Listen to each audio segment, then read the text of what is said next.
le titre de la conférence ce soir, c'est l'homme maître-esclave. C'est pas l'homme maître ou esclave, c'est maître-esclave, avec un trait d'union entre les deux. Alors ça me paraît déjà bien ambigu. C'est comme si il y avait un doute dans mon esprit. C'est comme si tu ne t'étais pas branché, maître ou esclave. Alors, explique-moi un peu ce concept-là d'homme maître-esclave. Disons que pour moi, l'homme, c'est quelque chose de différent de ce que l'homme pense que c'est. Et pour moi, maître-esclave, c'est un mot. C'est pas deux mots. Et c'est un très bon synonyme de l'humanité. Qu'est-ce qu'un maître? Un maître est celui qui maîtrise, et on peut par, disons, extension, dire que c'est aussi celui qui dirige, qui ordonne, qui coordonne. Et l'esclave, normalement, va être celui qui est assujetti au maître. Donc, celui qui reçoit les ordres, celui qui les accomplit, celui sur qui on va mettre notre colère lorsque ce n'est pas correct. Maître-esclave, l'homme, c'est celui qui se donne des ordres qui ne sont pas nécessairement intelligents et qui s'évertue à obéir aux propres ordres qu'il se donne. Autrement dit, on a les deux dimensions en nous. Chez l'homme.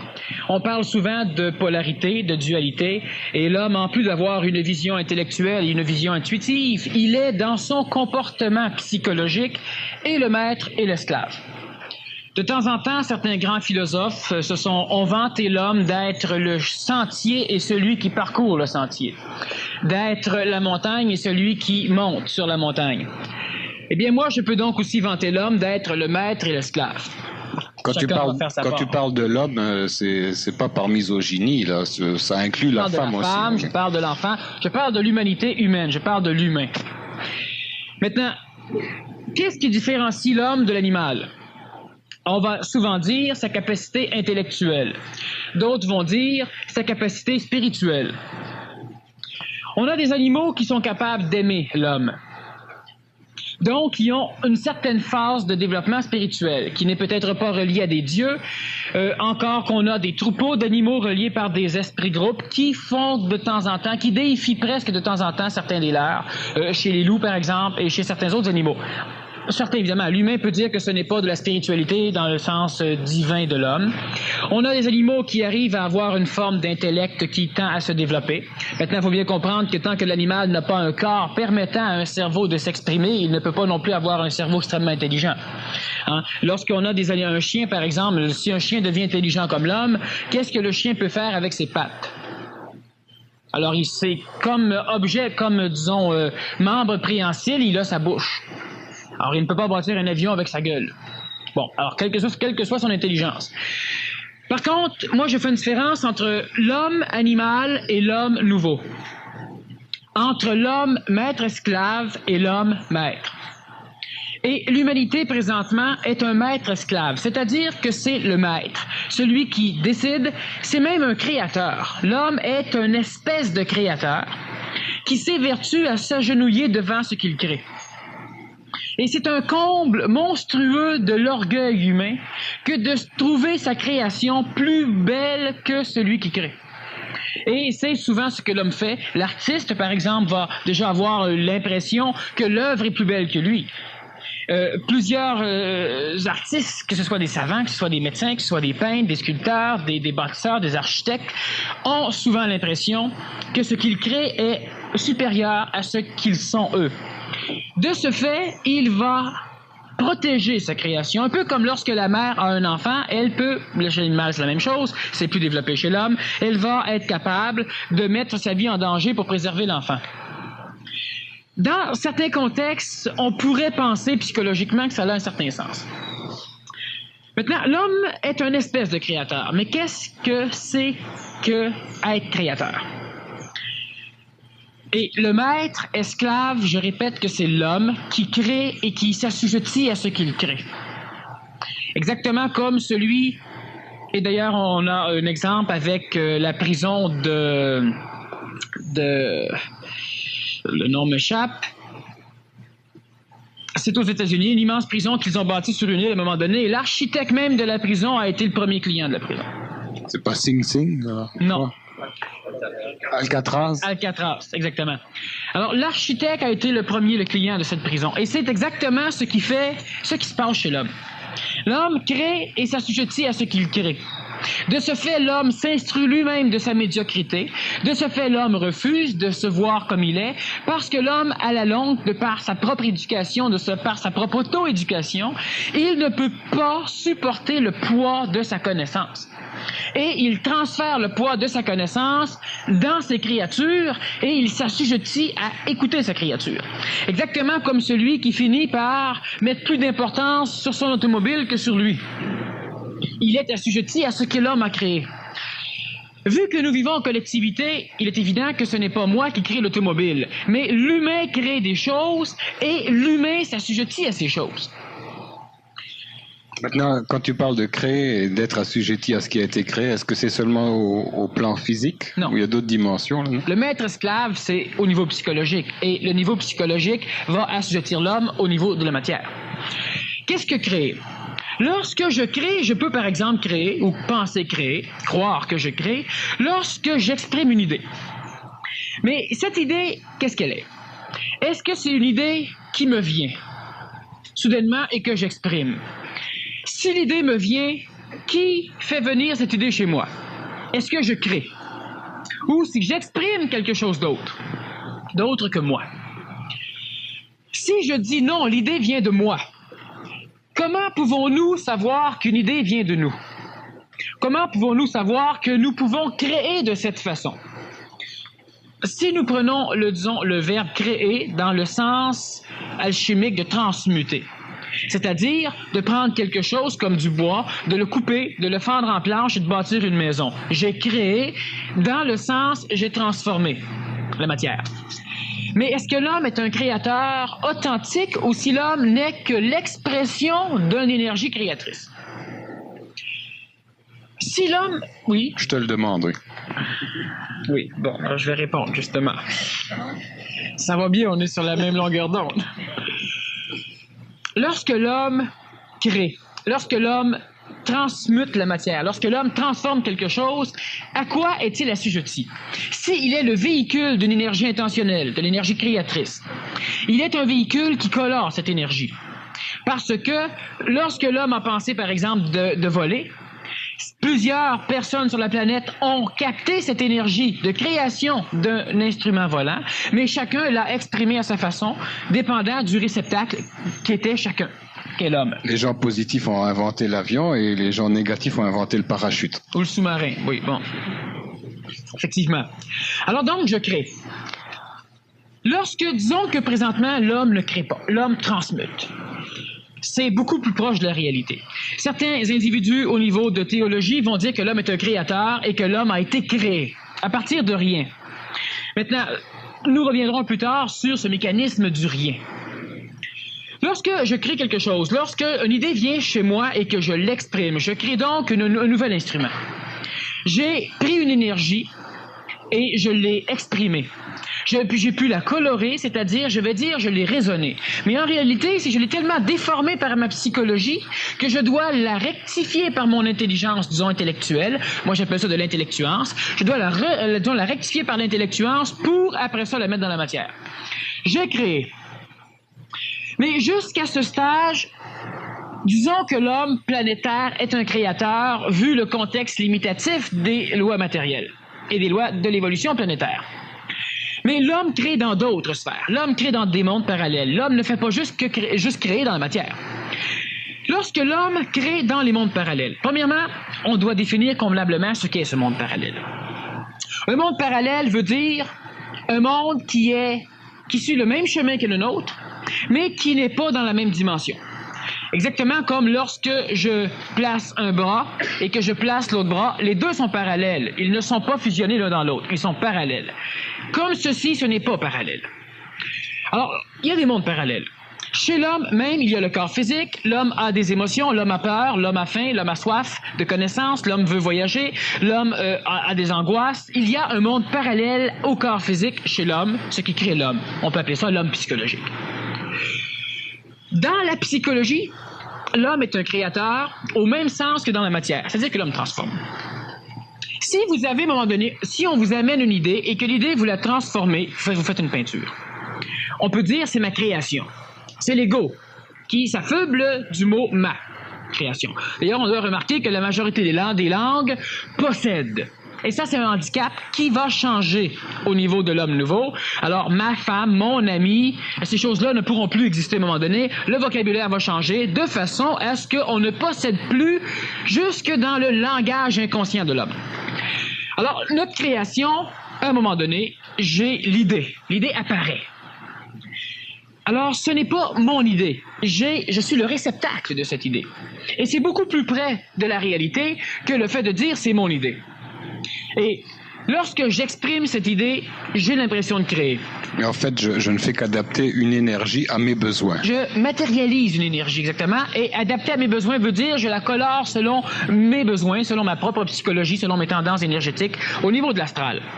Mais lorsque j'ai d'autres idées qui ne peuvent pas être exprimées par la matière, la peur, lorsque j'ai le désir d'évoluer, lorsque j'ai le désir ou lorsque j'ai l'énergie culpabilisatrice chez moi qui me fait penser à un moment donné que ma vie est un trou, que j'ai raté ma vie, que ma vie n'a pas de sens. J'ai tout fait et tout d'un coup, je suis comme sur un balcon sans garde-fou, en bas il y a un précipice et on dirait que ma vie s'arrête là. Et je ne sais plus, je n'ai plus le goût de travailler, je n'ai plus le goût de la famille, je n'ai plus le goût de moi-même, je n'ai plus le goût. Ça, c'est intéressant, ça. Qu'est-ce qui se passe? Je n'ai plus de matière psychologique ou matérielle pour pouvoir me servir de cette matière comme support à l'énergie intentionnelle ou créatrice qui me traverse. Donc, je peux souffrir d'ennui, je peux souffrir d'angoisse, je peux souffrir de plusieurs choses. Qu'est-ce qui se passe? Lorsqu'une énergie rentre chez moi et que je peux l'exprimer dans la matière facilement, c'est une chose. Mais lorsque l'homme parle, l'homme crée, c'est-à-dire que l'homme transmute, comme il transmute la matière. Si je ne parle pas, il y a une forme de vibration connue sous le nom de silence. Silence potentiel. Il y a toujours des bruits un peu ambiants et des acouphènes dans l'oreille. Silence. Lorsque je parle, je me sers de l'air, je transforme la vibration de l'air et donc je crée. La parole crée. Le verbe peut créer. Et le verbe est l'un des plus grands supports à l'énergie intentionnelle qui traverse l'homme, l'énergie créatrice. Parce qu'avec le verbe, on communique les idées. Avec le verbe, on donne des ordres. Avec le verbe, on peut suffisamment régir la construction d'une ville, la construction de tout ce qu'on a sur la planète. Le verbe crée en ce sens. C'est l'un des plus grands véhicules de l'énergie créatrice. Mais lorsque certaines formes d'énergie sont exprimées par ma parole, elles sont enregistrées. Je donne souvent l'exemple des cassettes audio qui sont de la matière qui enregistre la parole. Maintenant, les murs enregistrent la parole. Tout l'air, tout ce qui est matériel enregistre l'énergie du verbe.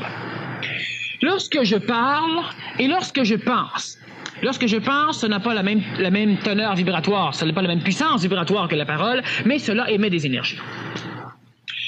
Lorsque, à un moment donné, 15 personnes ont la même idée, ça, c'est, premièrement, on va dire, c'est une preuve de télépathie. Mais la télépathie réelle, c'est lorsque, instantanément, on a la même idée. Lorsque je pense quelque chose et qu'en même temps, tu penses la même chose. Il y a une communication, entre guillemets, non colorée, par personne, intacte. Mais lorsque 15 personnes ont la même idée, cela est la preuve qu'ils n'ont pas la même idée. Ils sont les réceptacles de la même énergie. Ce n'est pas eux qui créent l'idée. Ils ont l'idée. Ils vont l'exprimer. Lorsque je parle, lorsqu'à un moment donné, j'ai peur, j'exprime ma peur. Exprimant cette peur, j'enregistre dans la matière que nous connaissons sous le terme d'astral, dans la mémoire de la planète, ma peur. Tout ce que je vais vivre, tout ce que l'homme va vivre, l'homme va l'enregistrer. Mais l'homme, à l'époque où il a commencé cet enregistrement, c'est-à-dire à l'époque où l'homme a commencé à développer de la mémoire, à l'époque où on a commencé à avoir un astral planétaire au niveau de la planète, à l'époque où la mémoire planétaire a commencé à se développer, psychologie planétaire, psychologie collective, les esprits de groupe, ce qui a forcé les êtres individuels, seuls, animaux, à se réunir en groupe. C'est qu'ils percevaient dans cette unité une force, un égrégore qui s'appelle l'esprit de groupe et qui pouvait aider, rendre plus puissant le groupe. Chaque être humain devenait plus puissant dans le groupe. Et l'homme n'a pas compris ce mécanisme à l'époque préhistorique, mais l'homme l'a vécu. Parce que l'homme était attiré. L'homme le comprenait dans le monde parallèle de l'astral sans le comprendre dans son monde intellectuel ou sans le comprendre dans son monde conscient psychologique. Dans son inconscient astral, l'homme le comprenait. L'homme sentait cette force. Donc l'homme s'est réuni et de ce fait, l'homme a commencé, il s'est nommé un chef. Le chef est mort. on a créé le culte des ancêtres. Qu'est-ce que c'est le culte des ancêtres? Et je répète bien, on a créé le culte des ancêtres.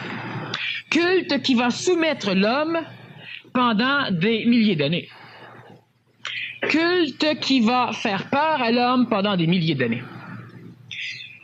Certains parmi vous ont déjà été, lorsqu'ils étaient jeunes ou peut-être adolescents ou même adultes, ont déjà eu cette idée, à un moment donné, de prendre quelque chose de matériel, une bague, un pendule, un pendentif, un crayon, une photo, et ils ont soudain donné de l'importance à cet instrument. Cela peut être un terrain aussi, une montagne, un arbre.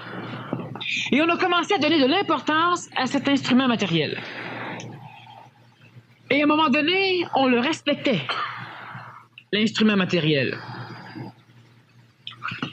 Et certaines personnes n'ont pas réussi à se débarrasser de cet instrument parce qu'ils ont peur de violer quelque chose au niveau du respect qu'ils ont envers cet instrument matériel. Et certains ont réussi à s'en détacher à un moment donné, mais ils n'étaient pas sûrs, ils doutaient. Donc du culte des ancêtres, on est passé à un culte du passé ou de la mémoire. Oui. Oui, c'est ça. Alors, qu'est-ce qui arrive? C'est que chaque fois que l'homme vit quelque chose, l'homme l'exprime.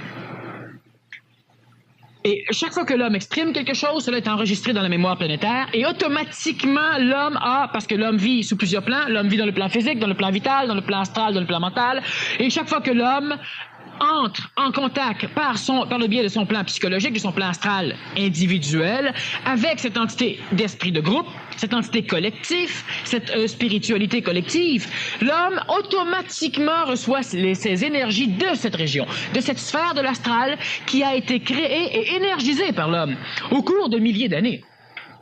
Maintenant, ce millier d'années éduque l'homme, peut donner l'impression à l'homme que ces choses ont toujours été. Donc, qu'elles n'ont pas connu de commencement et qu'elles n'ont pas connu de fin, ou qu'elles ne connaîtront pas de fin.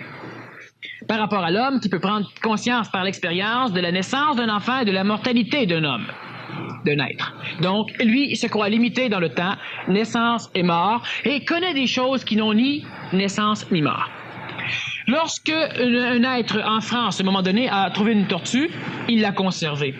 Et lorsque 900 ans après, ses descendants se promenaient, les enfants encore, sur le dos de cette tortue, on a pensé que cette espèce de tortue était immortelle. Et on a créé une espèce de culte qui n'a pas duré longtemps parce qu'à 900 ans, la tortue est morte à 967 ans. Et donc, le culte est parti avec la mortalité de cette tortue. On a quand même créé un culte où on avait la tortue qui, d'ailleurs on a eu le même problème au niveau de l'Inde à un moment donné, c'est de ce qui a aussi amené l'homme à placer la terre sur le dos d'une tortue et de certains éléphants, de 4 éléphants. Et ce qui amène à l'homme l'impression que ce qui n'a pas de début et de fin pour sa psychologie est immortel et donné par les dieux. Donc a de la valeur, en fait. Exactement. Un talisman, ça a de la valeur. Le petit pendentif, le crayon, le pendule, la bague, la photo, c'est un talisman. Une icône religieuse, c'est un talisman. Ça a de la valeur. Ça a exactement la valeur que l'homme y place. Mais est-ce que ça a de l'efficacité? Bien oui. Ça a de l'efficacité. Et plus cette icône ou ce pendentif, ce talisman, est recréé à l'échelle de la planète et a été utilisé par les anciens, donc l'expérience de ce talisman est mémorisée dans l'astral, plus il a d'utilité ou d'effet. Plus il a d'énergie. Mais le problème, c'est que ce talisman, qui par exemple peut appartenir à différentes religions, un talisman, disons qu'on aurait la petite tortue sur une corde, une ficelle, une espèce de pendule avec une tortue. Lorsque une personne qui croit qui a des résultats, supposément avec ce pendule, elle en a. Mais est-ce qu'elle est capable de prendre ce pendule et de le lancer au bout de ses bras sans qu'il ne se passe rien chez elle? Non. C'est l'homme, l'humanité qui a créé cette énergie, qui a créé ce support à cette énergie, qui a énergisé dans l'astral le ciel du Nazaréen, cette énergie égrégorienne, qui maintenant peut, par l'intermédiaire de ce talisman, servir l'homme, s'il n'a servi pas l'homme. Mais lorsque l'homme n'est plus capable de se débarrasser de ce talisman, il est l'esclave de ce talisman. Parce que l'homme se dit, oui, mais si je le jette, Dieu machin chouette, par exemple, Guru Shuna, ne sera pas content. Je risque de recevoir les foudres de Guru Shuna. Je ne peux pas rentrer dans le temple avec tel ou tel vêtement parce que Guru Shuna risque de rendre mes veaux malades. Il ne faut pas rire. Parce que l'un des talismans qui n'a pas été encore banni par vous ou qui a été extrêmement difficile à bannir par vous, c'est la croix. Et c'est la même chose. Et ce n'est pas parce qu'un talisman est propre à notre culture que ce n'est pas pareil. C'est la même chose. Et ça a de l'efficacité. Ça fonctionne. Mais le problème, c'est que tout ce mécanisme astral a été créé par l'homme au long des temps. Lorsque Moïse a commencé à exprimer l'énergie intentionnelle, l'énergie créatrice, sous forme de monothéisme, lorsqu'il a dit à l'homme que l'homme devait non plus rechercher un Dieu à l'extérieur de lui, mais découvrir le Dieu caché en lui. Il a créé un monothéisme, un seul Dieu. Et à un moment donné, on a eu des commandements créés, c'est-à-dire créés par l'homme qui exprimait l'énergie intentionnelle de l'énergie supérieure, donc on peut dire créé par Dieu, exprimé par l'homme. Mais encore là, ces tables, ce culte et toutes les lois reliées à cela ont été placées par l'homme et ont été énergisées dans le temple astral par l'homme de façon à pouvoir régir une collectivité, un ensemble. Lorsque le prêtre répète inlassablement les mêmes paroles, c'est de la magie blanche au niveau de nos cultes, ce n'est pas de la sorcellerie, c'est de la magie blanche, mais il ne fait que réénergiser cet égrégore. Un égrégore chrétien, par exemple, un égrégore musulman, un égrégore hindouiste, un égrégore juif, un égrégore bouddhiste. Il la réénergise. Et plus on aura de fidèles qui vont prier ensemble en même temps, plus on va énergiser cet égrégore, donc plus on va mettre de l'énergie dans le ciel qui est l'astral planétaire, et plus on va pouvoir en bénéficier. Si on connaît la clé, si on sait comment cela fonctionne. Cela est énergisé. Et les religions le savent. C'est pourquoi on a eu des monastères, on a eu des couvents où on avait des frères et on avait des sœurs qui ne faisaient rien d'autre que prier pour le salut de l'humanité. C'est-à-dire qu'elle donnait du pouvoir à sa religion, aux fidèles de la religion. Donc, elle énergisait ce plan de l'astral et celui-ci pouvait servir pour un exorcisme, pour une guérison miraculeuse, pour entretenir des relations peut-être guerrières, pour, par exemple, sauver le tombeau du Christ qui était en Terre Sainte, pris par les infidèles, ce qui a lancé les croisades, ce qui a lancé aussi la colonisation dans le but, par exemple, d'amener les sauvages, comme on a eu ici, à un culte humain.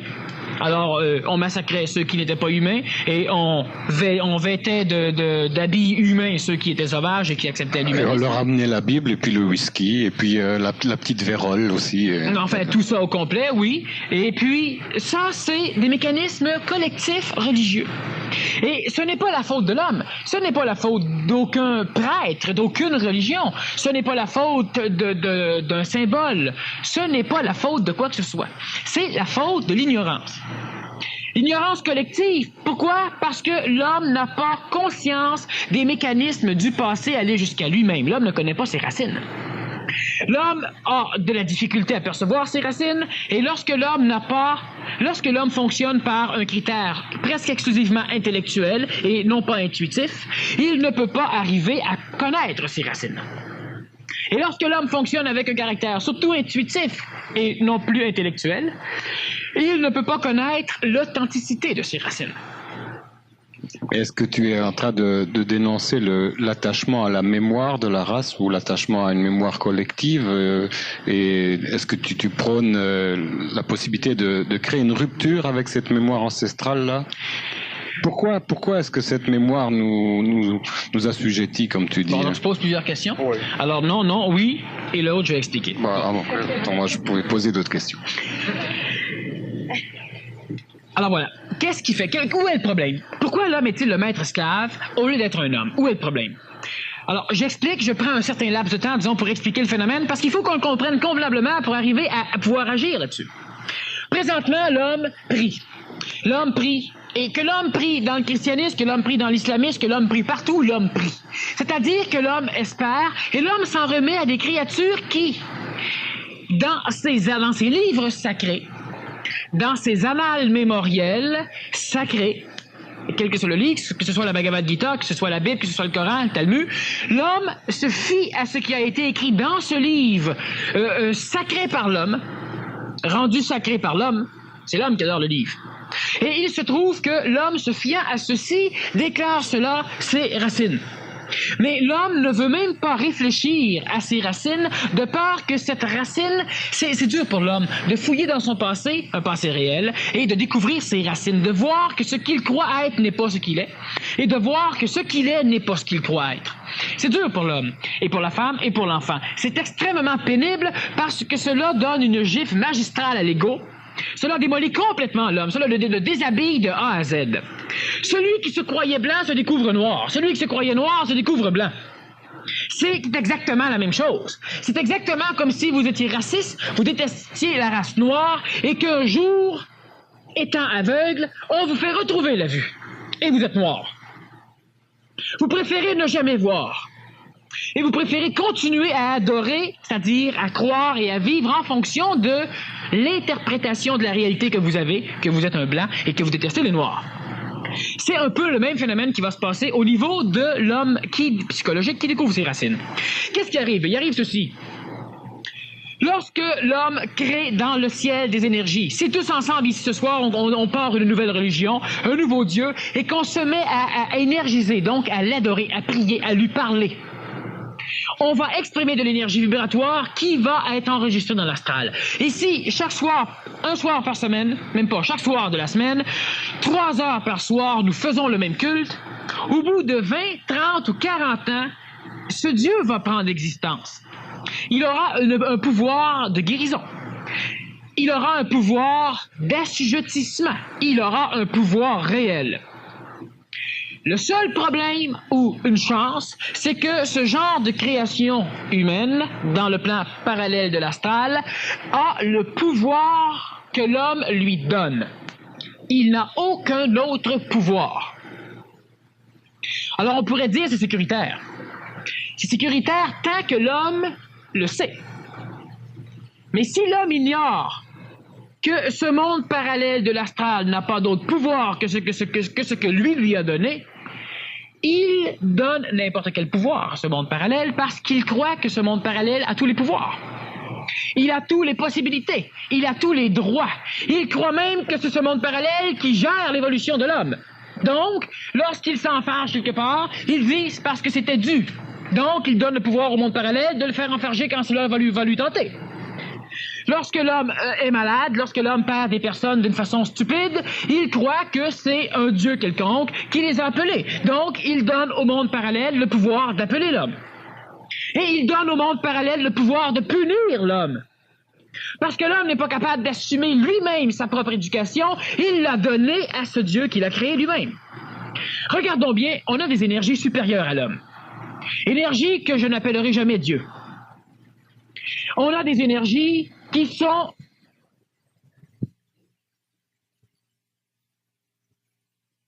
dans le ciel planétaire. Ceux qui manipulent l'homme sont des énergies créées par l'homme à l'image de l'homme et à la ressemblance de l'homme. Et c'est pourquoi ces dieux sont colériques. C'est pourquoi ces dieux ont des armées. C'est pourquoi ces dieux peuvent être frustrés si nous faisons quelque chose qui n'est pas selon leur propre loi. C'est pourquoi ces dieux sont à l'image de nos plus grands dictateurs ou de nos plus grands rois. Ces dieux ont été créés par l'homme à l'image de l'homme. Il y a d'autres énergies supérieures à ces dieux et qui peuvent entrer en contact avec l'homme, énergie que certaines personnes pourraient dire « Ah oui, mais moi, c'est ça que j'appelle Dieu. » Non. L'homme ne connaît pas Dieu et le seul Dieu que l'homme connaît est un Dieu qui dirige l'homme, un Dieu qui punit l'homme ou un Dieu qui se fout de l'homme. Lorsque vous faites quelque chose de mal, vous faites un péché et vous allez être puni par un Dieu quelconque. Ou vous ne serez pas sauvé. Ce Dieu va se foutre de vous.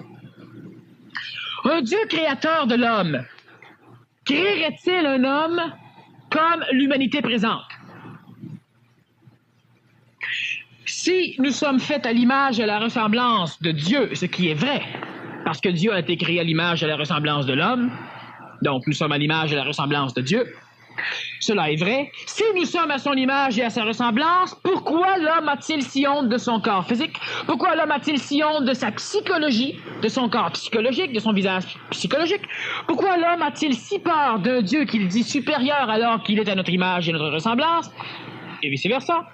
Pour la simple raison que l'homme ne veut pas connaître Dieu. Un jour, un philosophe a dit qu'un Dieu connu n'était plus un Dieu. Et cela est enseigné par les prêtres depuis longtemps. Les voies de Dieu sont impénétrables. Ne réfléchissez pas trop, vous risqueriez de comprendre. Les énergies, ceux qui, parmi vous, ont besoin d'énergie supérieure, parce qu'encore une fois, ils ne peuvent pas assumer leur être-té réel. Ils ne peuvent qu'assumer une misère humaine. Ben, il y a des énergies qui, présentement, sont supérieures à tout ce qui est exprimé chez l'homme. Mais ce n'est pas un Dieu. Ce n'est pas une énergie qui demande à l'homme. Ce n'est pas une énergie qui est frustrée lorsque vous changez de religion. Ce n'est pas une énergie qui est frustrée lorsque vous dites un mot sacré. Lorsque vous êtes en colère. Ce n'est pas une énergie qui va être frustrée parce qu'à un moment donné, on ne respecte pas moralement une règle particulière d'une religion particulière. Ce n'est pas une énergie, exemple, comme l'homme. Parce que lorsque nous froissons les énergies divines, c'est que nous froissons l'énergie psychologique qui a le pouvoir de pouvoir souffrir. Et pour ne pas souffrir, elle va punir l'homme. Elle va dire à l'homme, ne fais pas ceci, ne fais pas cela, fais ceci, fais cela. J'ai besoin qu'on m'adore. Donc, prouvez-moi que vous m'adorez, offrez-moi des choses. Priez-moi. Remerciez-moi. Et tous ces mécanismes sont fonctionnels. Ce sont des mécanismes qui énergisent les dieux dans les cieux. Pardon, dans le ciel. Ce sont des mécanismes qui envoient de l'énergie dans l'astral planétaire et qui énergisent, conservent, donnent la vie à ce que l'homme a créé. Et lorsque l'homme est le maître esclave, c'est que l'homme a créé ces énergies et l'homme en a peur. L'homme a créé ces énergies et l'homme y est soumis. Et l'homme, quotidiennement, je parle de l'homme, peut-être pas vous, peut-être pas vous, peut-être pas toi, mais la majorité des humains continuent à énergiser ces dieux parce qu'ils en ont peur. Qui parmi vous n'aurait pas peur de Dieu? Peut-être que vous allez dire, je n'ai pas peur, mais Dieu existe. Parfait. Alors pourquoi n'êtes-vous pas dans la religion de l'islam?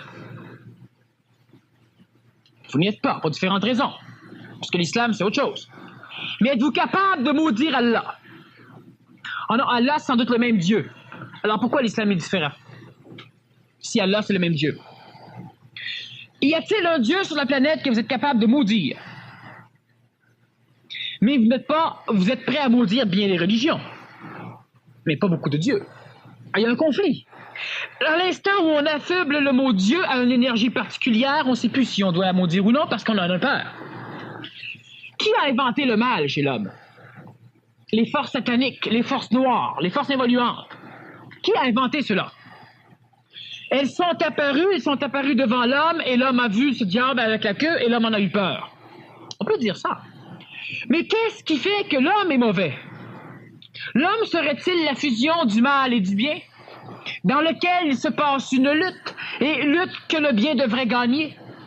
Si l'homme est une fusion de yin et de yang, mal et bien, pourquoi le bien devrait-il gagner, non pas pourquoi le mal? Le mal est mal quand il y a du bien, et le bien est bien quand il y a du mal. L'homme crée des mécanismes qui sont inharmonieux avec les lois qui régissent son évolution. L'homme n'est pas écologiste. De ce fait, l'homme agit mal. Et de ce fait, l'homme souffre. Et de ce fait, l'homme a peur de réagir mal, encore une fois, pour ressouffrir. Et de ce fait, l'homme appelle cela le mal. L'homme appelle cela mal agir. L'homme appelle cela mal faire. Et là, on invente le péché. Et lorsque nous avons peur d'énergie. Pourquoi certaines personnes voient-ils des fantômes et d'autres n'en voient-ils pas? Parce que certaines personnes attirent les fantômes et d'autres ne les attirent pas. Et qui attire le fantôme? Celui qui va avoir peur du fantôme. Celui qui va être capable d'énergiser le fantôme. Celui qui va être capable d'émettre suffisamment d'énergie à l'apparition de fantôme pour lui donner corps.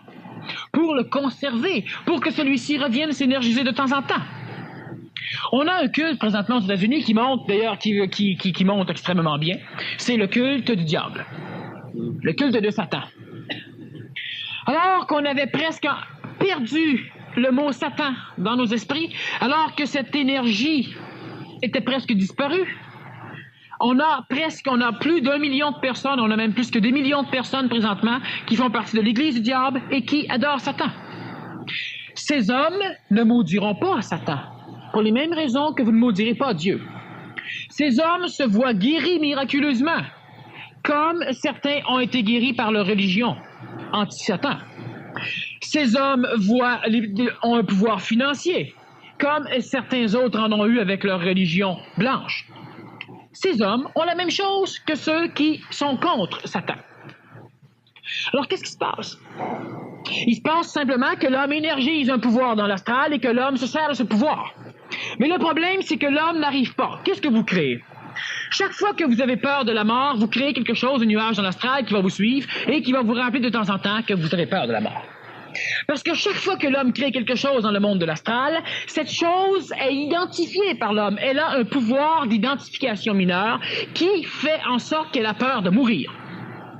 De ce fait, elle tend à revenir chez l'homme pour que l'homme la réénergise, pour que l'homme l'entretienne sa vie.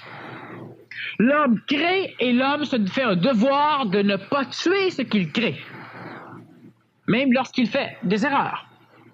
L'homme est comme un général militaire. Le général refuse de se rendre, même à l'évidence. Et l'homme qui a créé, par exemple, différentes peurs, qui a créé différents désirs spirituels. Parce que lorsqu'à un moment donné, l'homme se donne une mission, qu'est-ce qu'il fait? Il n'a rien, il ne veut rien. Tout d'un coup, il trouve que la société est pourrie. Il a une idée. Idée qui vient d'un égrégore collectif. Plusieurs personnes ont cette idée. Certains la nourrissent régulièrement. Ils ne font rien, mais la nourrissent.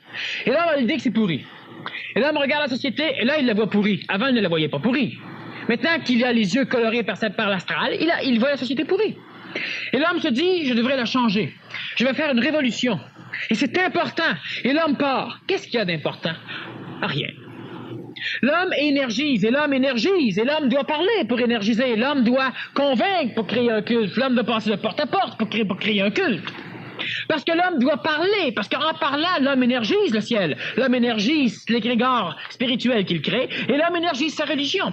De ce fait, lorsque l'homme se couche, l'homme voyage dans les mondes de l'astral, et l'homme est visité par ce qu'il a créé, et l'homme se sent réénergisé. C'est sûr qu'un homme va rencontrer un Dieu dans l'astral. Certains ne croient plus en Dieu, croient à des maîtres. Ces maîtres existent. Ces maîtres existent comme les dieux existent. Le seul problème, c'est que l'homme les a créés et il y avait une raison intelligente à la création de ces dieux. Mais lorsque le créateur a maintenant peur de ce qu'il crée, qu'est-ce que c'est avoir peur de ce qu'on crée? Je prends un exemple encore plus facile à aller chercher. Bien facile. Mon frère n'est pas encore arrivé. Peut-être qu'il y a eu un accident, hein, il pleut beaucoup. Et l'autre répond, dis pas des choses de même, ça pourrait arriver. J'ai un petit pouvoir. Alors pourquoi ça pourrait arriver? Pourquoi en as-tu peur? Voyons donc, ça se peut qu'il y ait un accident. Arrête de parler comme ça porte malheur. Pourquoi? Pourquoi ça porterait malheur? Parce que je dis quelque chose et que inconsciemment dans le monde de l'astral, je connais les mécanismes qui régissent l'astral et je sais inconsciemment, d'une façon presque consciente, qu'effectivement, la parole, la pensée a un pouvoir décisionnaire dans le monde de l'astral, ce qui peut influencer un être et lui amener à faire certains gestes. Parce que l'homme crée et l'homme exécute. L'homme reste assujetti. Et pourquoi lorsque je dis achète un billet de loterie, tu vas gagner. Ben non, je gagnerai pas.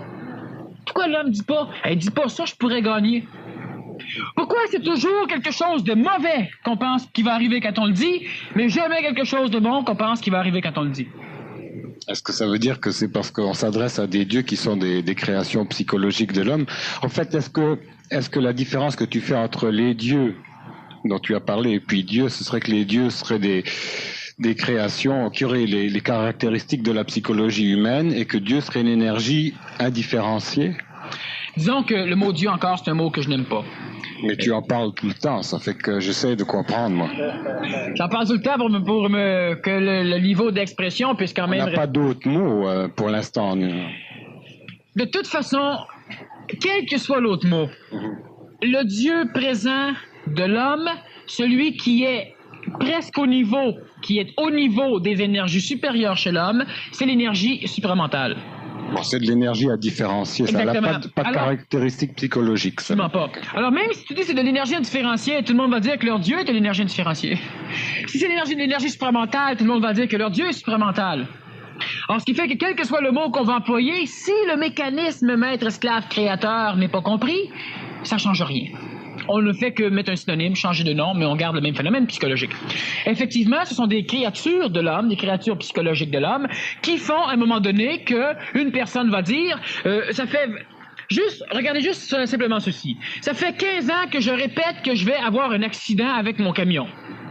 Toujours. Et à un moment donné, j'en ai une. Parce que l'homme crée dans l'astral des choses qui vont par la suite manipuler l'homme dans la matière pour donner raison à l'homme. Tu as placé ta demande. Exactement. Quand on parle, par exemple, de positivisme, on se rapproche, on ne sait pas ce qu'on fait, mais on se rapproche de l'instruction de ce plan parallèle de l'astral. D'ailleurs, l'instruction, on va revoir ça dans les 4 prochaines conférences du mois de septembre. On va beaucoup parler de l'instruction que l'homme doit faire avec ce monde parallèle.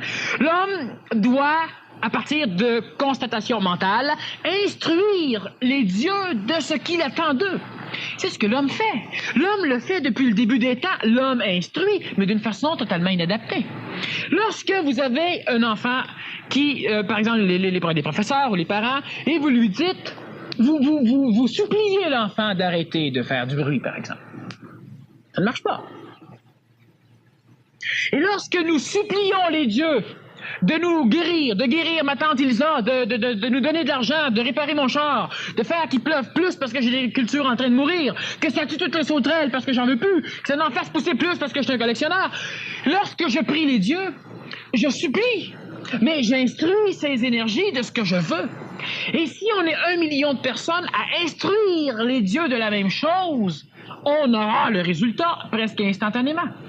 Donc, est-ce qu'on peut dire que les dieux sont une mémoire collective aussi? Les dieux sont une mémoire collective. C'est ce qui assujettit dans la haute sphère spirituelle psychologique l'homme. Il peut rien sortir de nouveau, alors, d'une mémoire collective? Non, il ne sort que ce que l'homme met dedans. Évidemment, c'est transformé, parce que, bon, il y a plusieurs phénomènes qui vont se passer dans l'astral collectif, comme il s'en passe dans l'astral mémoriel de l'homme. L'homme finit par oublier ce qu'il a appris. L'homme croit avoir appris d'autres choses. Les mémoires se transmutent. L'homme oublie les choses. Et l'homme, recrée du passé pour se rappeler, pour béatifier des mouvements, des moments qu'il a vécu, et il les rend plus jolis, pour aller dire des mouvements qu'il a vécu et qui lui ont déplu, pour les détester encore plus. Et chaque fois que l'homme fait quelque chose dans ce genre, l'homme crée un égrégore.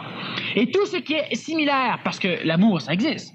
L'amour psychologique, mais l'amour qui est une loi simplement d'attraction existe. Et tout ce que l'homme crée, qui est par exemple, de la haine se réunit dans le plan planétaire, au niveau de l'astral, et tout ce que l'homme crée, qui est de l'amour psychologique ou de l'amour apparemment, détaché, se réunit dans l'astral et crée le monde parallèle spirituel, l'astral spirituel, et on a différents astrales jusqu'à l'astral infernal. Mais est-ce que toutes ces créations-là sont obligées un jour ou l'autre de se manifester sur le plan physique?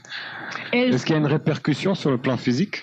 Bon, cela va arriver de temps en temps lorsque une énergie immense qui a un pouvoir, c'est comme l'argent. Hein? Lorsqu'une compagnie immense qui a un pouvoir financier, ben, lorsqu'elle est en train de perdre en vitesse, elle fait de la publicité.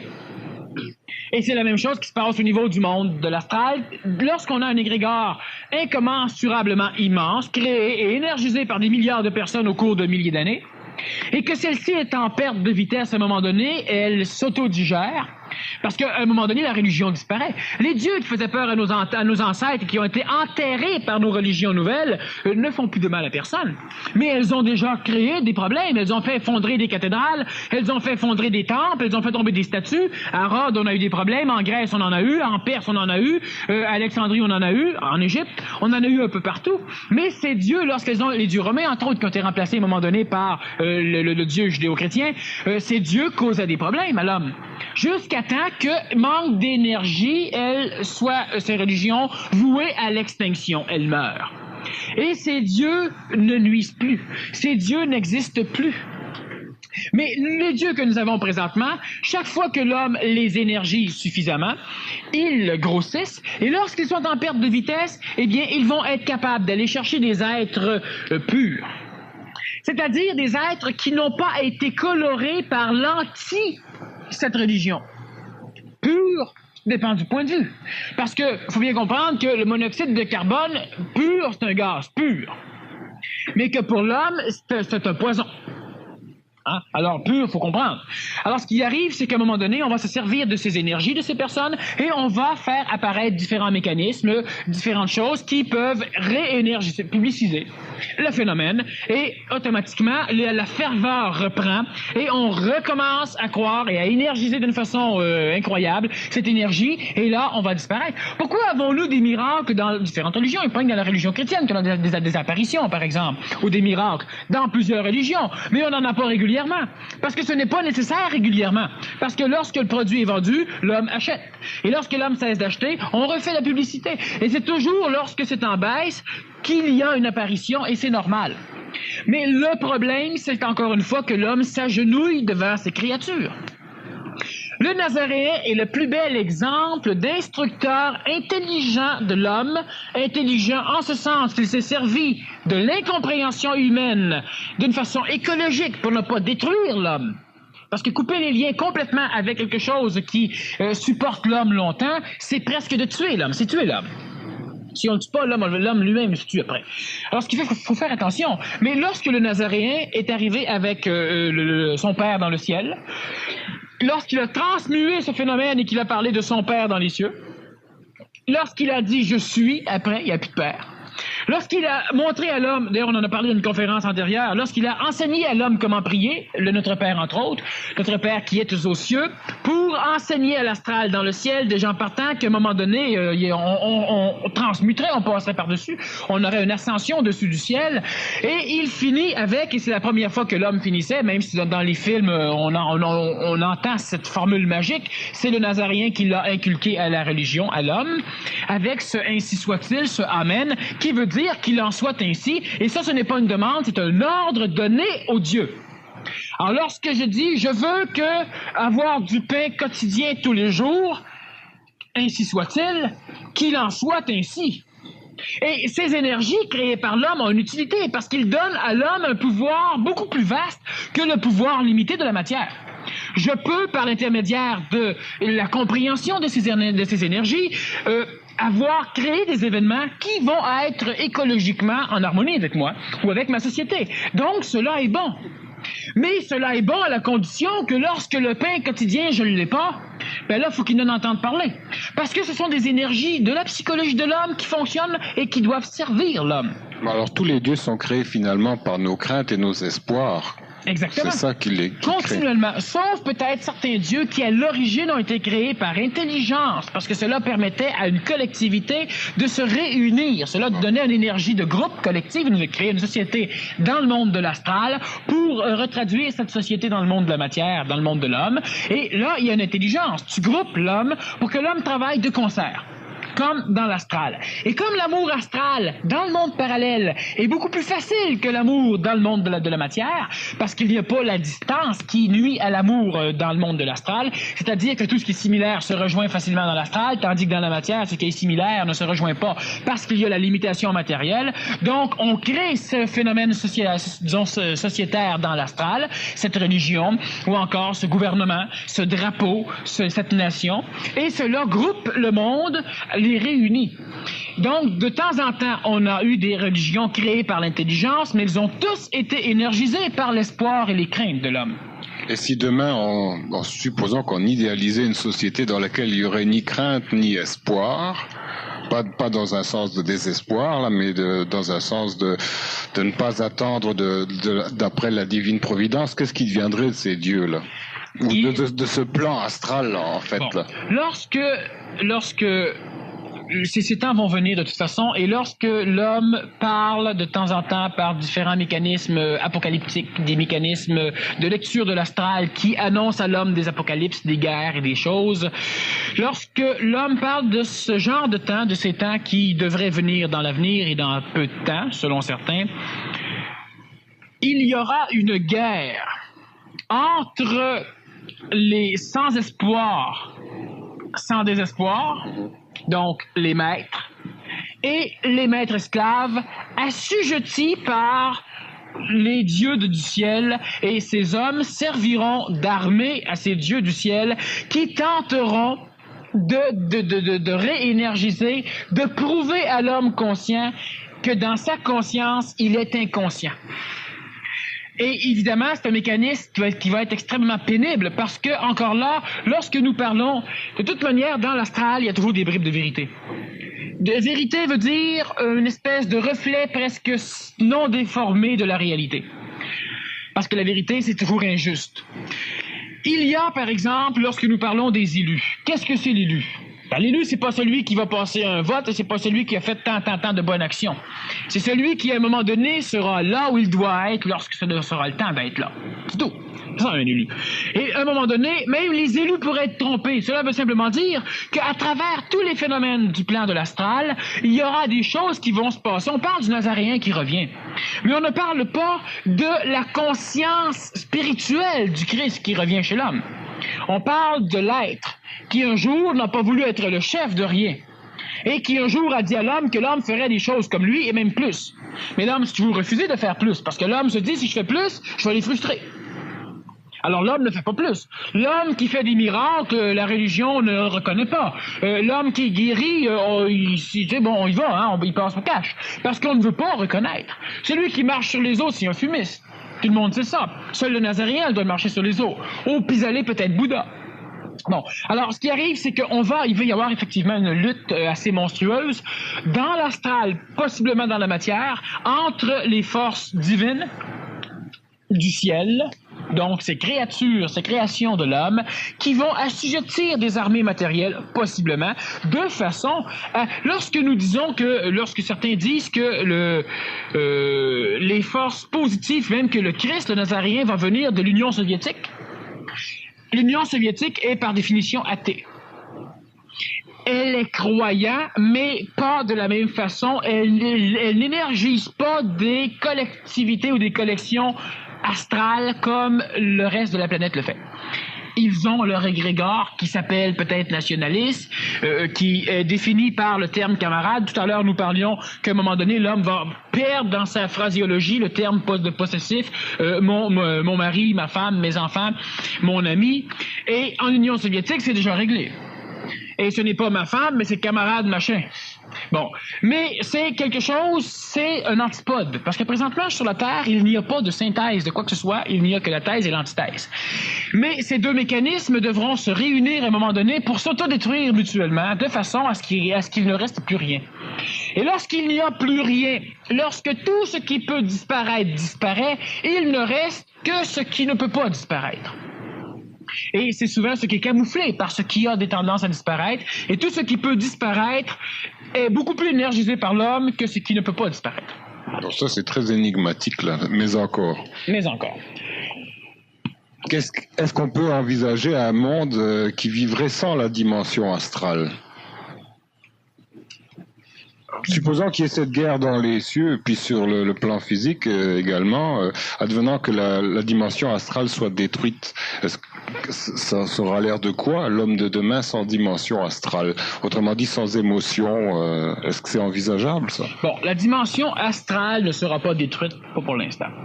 Par contre, l'homme va simplement apprendre à travailler en collaboration, mais d'une collaboration de maître à esclave avec cette dimension de l'astral. Ce qui est différent. Ce n'est pas exactement comme si on disait, à un moment donné, on a eu un concept philosophique qui disait que la matière était nuisible à l'évolution de l'homme. Les matérialistes, les fautifs, et ceux qui n'étaient pas matérialistes avaient une chance d'évoluer. Donc, on avait l'impression que la matière nuisait. Alors, démolir la matière, c'était régler le problème. L'homme était assujetti à cette matière, donc l'homme était l'esclave. Et lorsque l'homme fabriquait quelque chose, l'homme avait peur de le perdre, ce qui est encore un peu le cas aujourd'hui. Donc, plus l'homme fabrique, plus l'homme s'assujettit à ce qu'il fabrique. Alors, tu fabriques une peinture, tu as peur que quelqu'un la ternisse.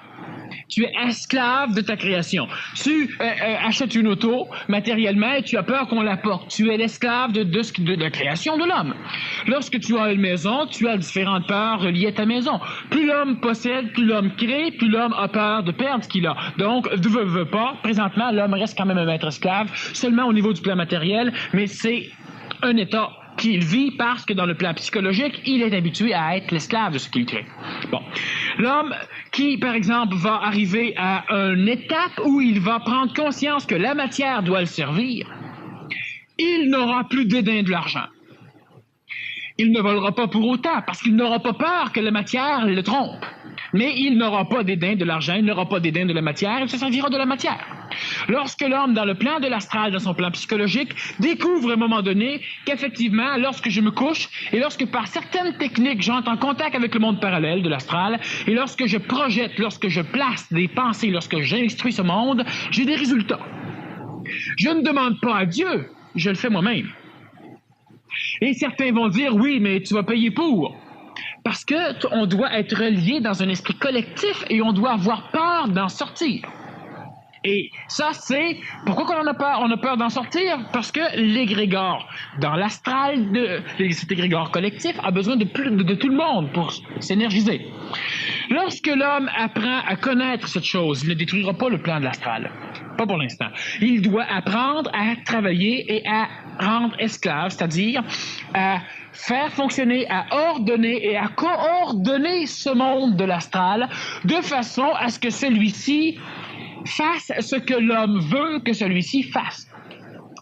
Lorsque l'homme a tenté de travailler sur lui, l'homme n'a pas conscience de son état réel. L'homme pense qu'il est réduit dans un corps physique et que le corps astral, au pis-aller, déborde un peu le corps physique par l'aura et que, bon, le corps mental fait partie d'une sphère reliée au niveau de la tête, etc.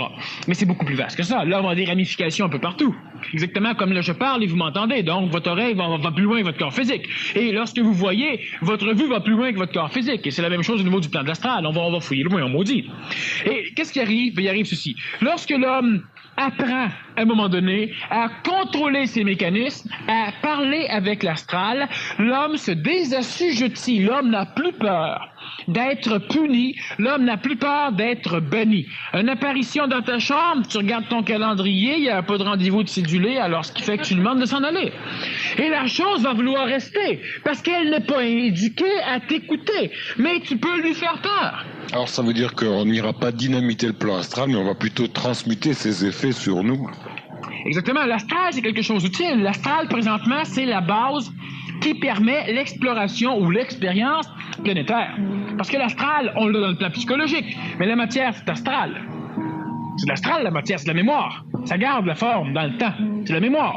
Donc, on a différents strates d'astral. On a l'astral physique, l'astral vital, l'astral psychologique et l'astral mental. Et lorsque nous parlons de l'astral, en gros, nous parlons évidemment du plan psychologique, mais on ne peut pas détruire le plan psychologique. On va devoir détruire, par contre, les liens qui unissent l'homme réel, à ce plan psychologique, à ce plan de l'astral. Ces liens devront être coupés par... On peut évoquer deux choses. Si on parle du concept, le concept lui-même, c'est lorsqu'une personne n'a plus... Lorsqu'une personne perd pendant un moment de sa vie, parce que normalement, ça reste pas longtemps, elle s'agrippe vite.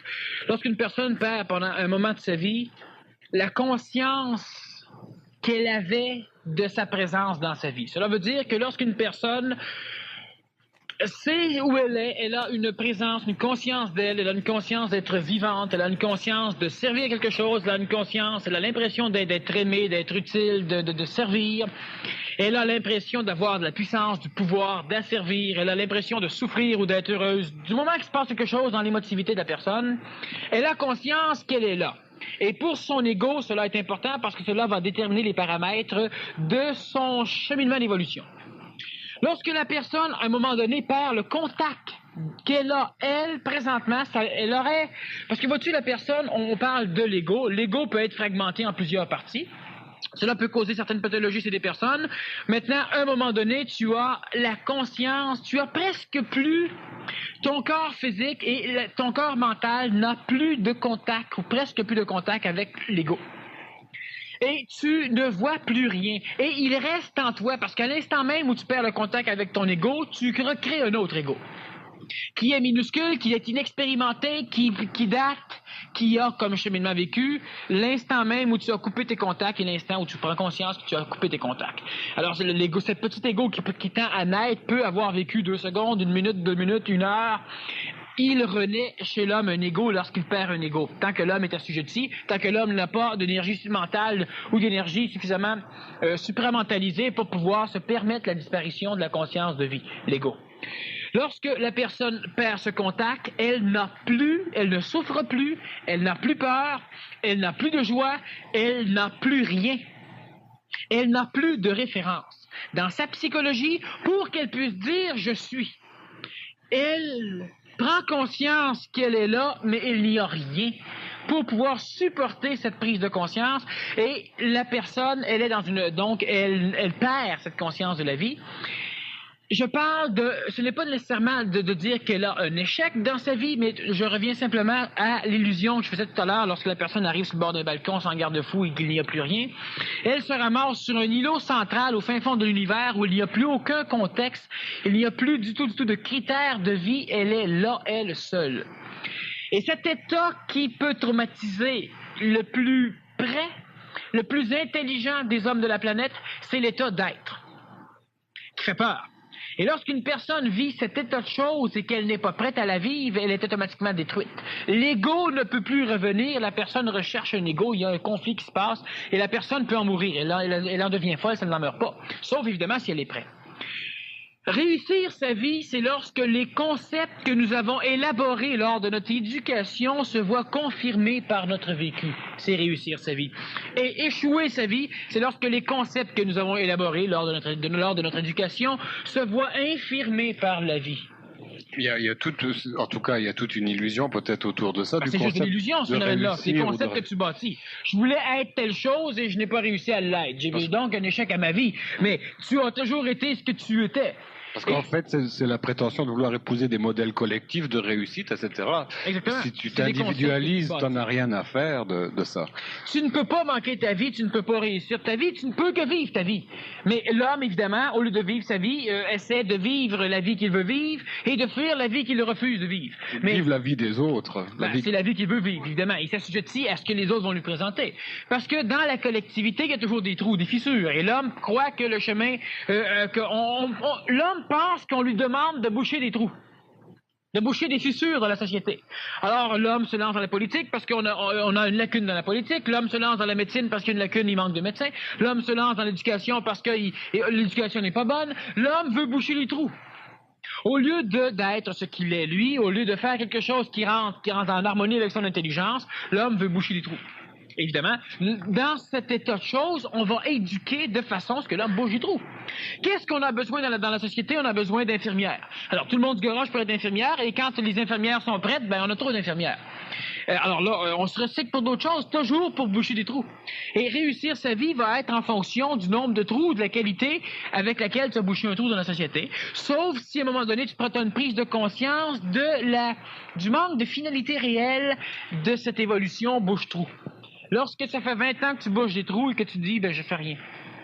Tu ne fais rien pour toi. Tu commences à développer cette égocentricité qui tend à individualiser l'homme, qui tend donc à amener l'homme vers cette conscientisation qui va évidemment se terminer apparemment par le salut de l'homme. C'est-à-dire que l'homme va devenir le maître, il ne sera plus l'esclave maître. Et évidemment, on passe pour arriver à l'état de maître par différents processus psychologiques de remise en question, de croyances et de décroyances, de cheminement et de retour en arrière, qui finit par instruire l'homme que tous ces mécanismes sont utiles, essentiels, elles n'ont comme fonction que d'enseigner à l'homme qu'il doit se débarrasser d'eux. Finalement, ça finit là. Alors, réussir sa vie, rater sa vie, c'est un concept faux, un concept sociétaire, un concept enseigné par les autres qui disent, il y a un trou là, si tu réussis ta vie, tu bouges le trou. Parce que si tu t'en vas où il n'y a pas de place, où il y a trop de choses, où on n'a pas besoin de toi, tu manques ta vie. On a un concept qui fait que l'homme doit... on a différents concepts de réussir sa vie. Il y a la liberté. Tu dois pouvoir exprimer toutes tes émotions. On a un concept moral qui dit que tu dois contrôler toutes tes émotions, c'est aussi réussir sa vie. On a un autre où tu dois te donner entièrement aux autres. Et on en a un autre où tu dois te donner entièrement à toi. Alors, dépendant de l'éducation, tu réussis ta vie ou tu manques ta vie. Alors qu'en réalité, si cela dépend de l'éducation de l'homme, si cela est relatif à l'endroit sociétaire dans lequel tu nais, cela prouve de par sa définition même que c'est un concept, que c'est de l'illusion, que c'est de la frime. Parce que tu ne peux pas réussir ta vie. Tu ne peux pas manquer ta vie. Tu peux souffrir dans ta vie, tu peux avoir des pertes dans ta vie, tu peux avoir des trous, des hauts dans ta vie, mais tu ne peux pas réussir ou manquer ta vie, c'est impossible. Qui en mourant peut dire « j'ai réussi ma vie ». Tu as réussi quoi? Tu as réussi quoi? Certains vont dire, j'ai réussi, on m'oubliera pas. Alors Adolf Hitler a réussi sa vie. D'autres vont dire, j'ai réussi, on parlera jamais de moi. Et ça, on en a plus, on en a mousse paquet. C'est la majorité. Qu'est-ce que c'est réussir sa vie? Alors, à 7 ans, tu veux être louveteau, à 12 ans, tu veux être boy scout, à 20, tu veux être marié, à 25, avoir des enfants, après ça, tu veux divorcer, et puis avoir une job, une carrière, et une retraite, etc. Et à 50 ans, tu veux ta retraite anticipée, puis à 65 ans, tu maudis la société parce que tu n'as plus de travail. Parce que ta vie, tu te demandes si tu as fait de quoi. Mais c'est sûr que tu as fait de quoi. Tu peux pas manquer ta vie. Il n'y a rien à faire. D'ailleurs, la meilleure preuve que tu réussis ta vie, c'est que tu meurs.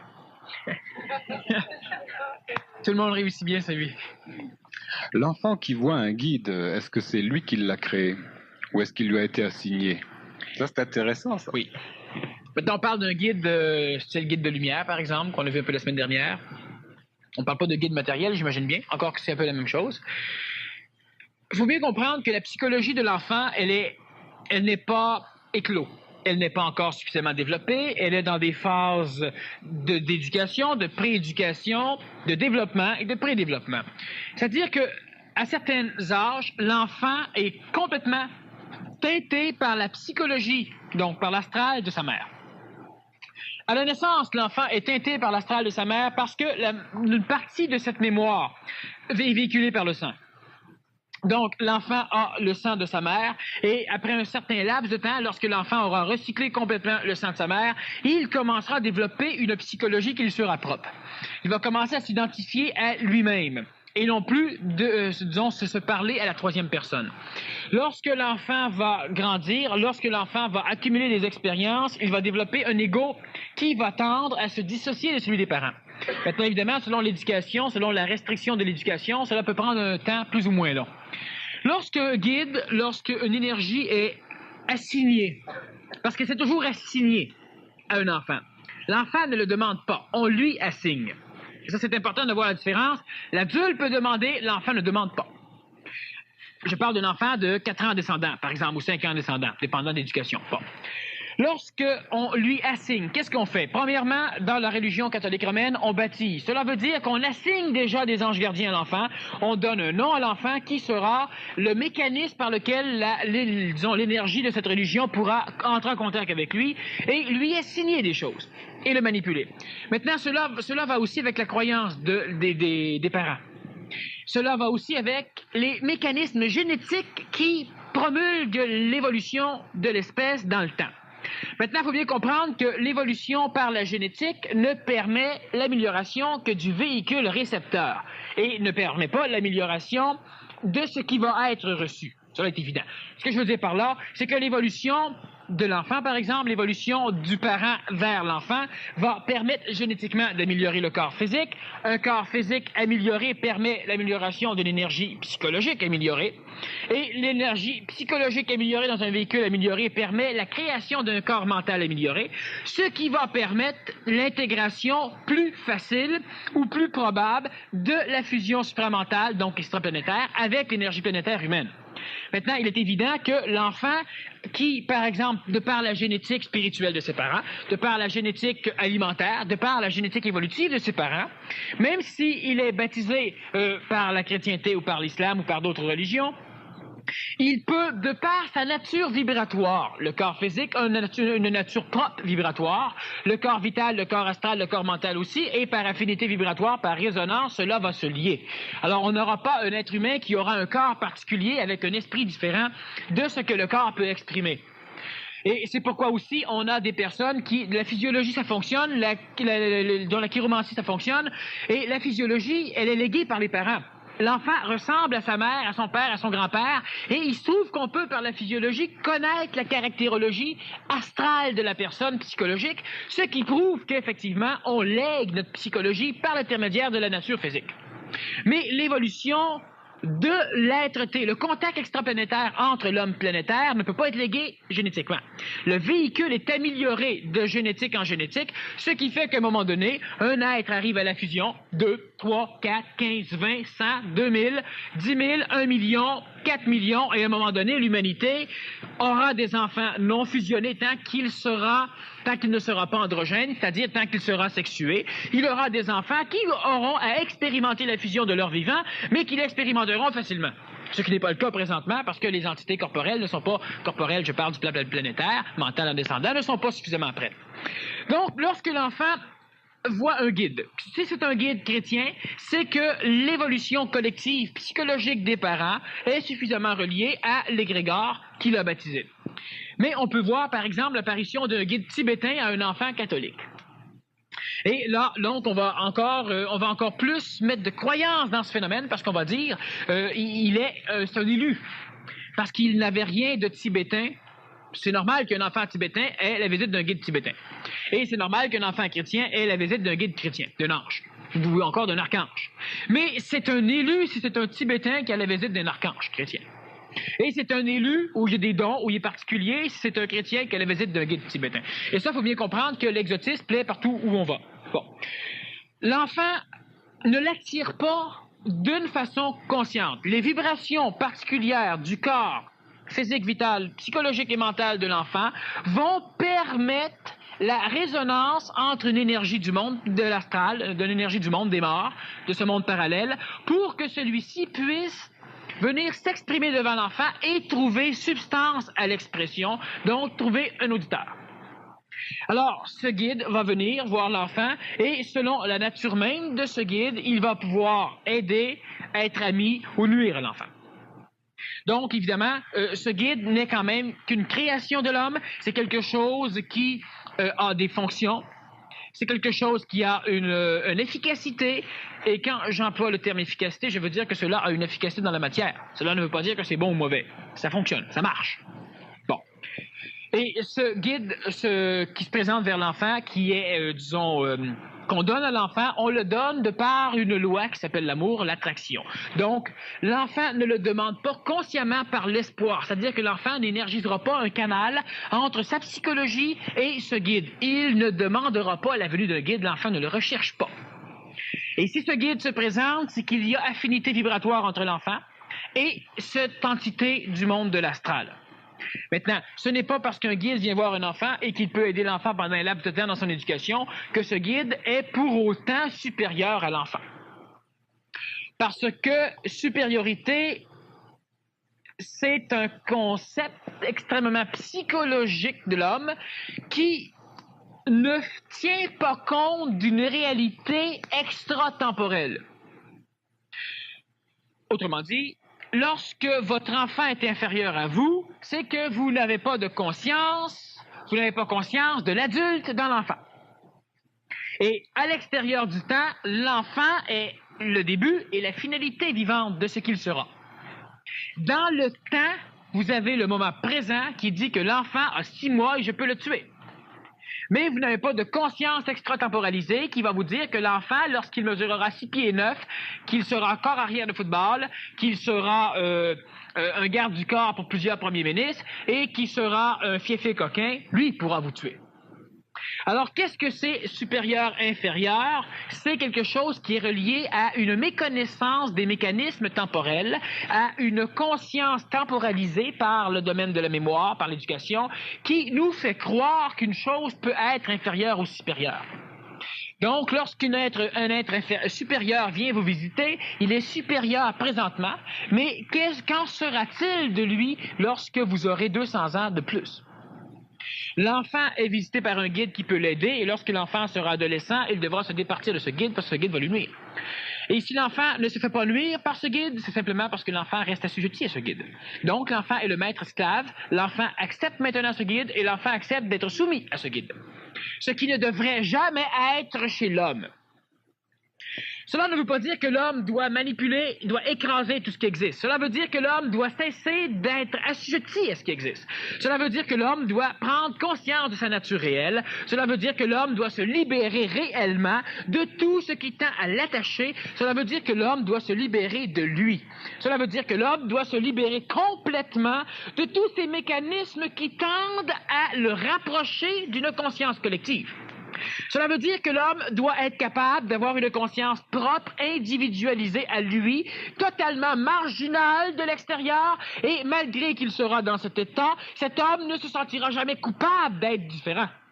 Cet homme ne nourrira pas la différence. Cet homme ne fera pas de la différence un culte. Parce que l'homme qui fait de la différence un culte se réassujettit. Parce qu'un culte, ça se vend bien. L'homme sera différent, l'homme constatera la différence psychologique qu'il vivra, et l'homme dira « cela est parce que cela est ». Et c'est tout. Alors donc, l'homme ou l'enfant qui, à un moment donné, est visité par un guide, devra de toute façon, par son évolution, comprendre la nature de ce guide. Et lorsqu'il comprendra la nature de ce guide, il aura tout appris les leçons que ce guide peut lui enseigner. Parce que sachez bien que le monde parallèle, lorsque ce monde de l'astral vient vous visiter, il ne peut faire autrement que de vous enseigner sa nature. Il n'y a rien, de toute façon, dans le contexte évolutif planétaire humain qui n'a pour fonction autre chose que de faire connaître à l'homme sa nature. L'homme lui-même doit connaître sa nature. Et l'homme doit connaître la nature de la matière, l'homme doit connaître la nature du corps vital, l'homme doit connaître la nature du corps astral pour pouvoir travailler en fonction des lois qui régissent même ces natures. Donc, lorsqu'une entité vient voir une personne, un guide ou n'importe quoi, l'homme ne peut apprendre de cette chose que sa nature. Et lorsque l'homme comprend et connaît la nature réelle d'une entité qui vient le visiter, il n'en a plus besoin. Il ne peut rien apprendre d'autre. Sinon, l'être va lui enseigner la nature de d'autres choses. Et c'est tout ça qui se passe. On enseigne la nature de d'autres choses. Alors, tu dois faire telle chose. Telle affaire, c'est telle chose. Et toi, qu'est-ce que tu es? Moi, je suis un maître. Mais je ne peux pas connaître la nature de cette personne dans l'astral. Parce qu'il se cache. Il ne la connaît pas lui-même. Et par l'expérience, par la friction évolutive souffrante, même si c'est camouflé entre ce guide, entre ce monde parallèle et l'être et l'enfant qui évolue, l'enfant va découvrir ce qu'est cette chose. Mais plus l'enfant prend de temps à voyager avec cette chose, plus l'enfant crée de liens avec cette chose, et automatiquement, plus le temps va avancer, plus il aura de la difficulté à s'en débarrasser.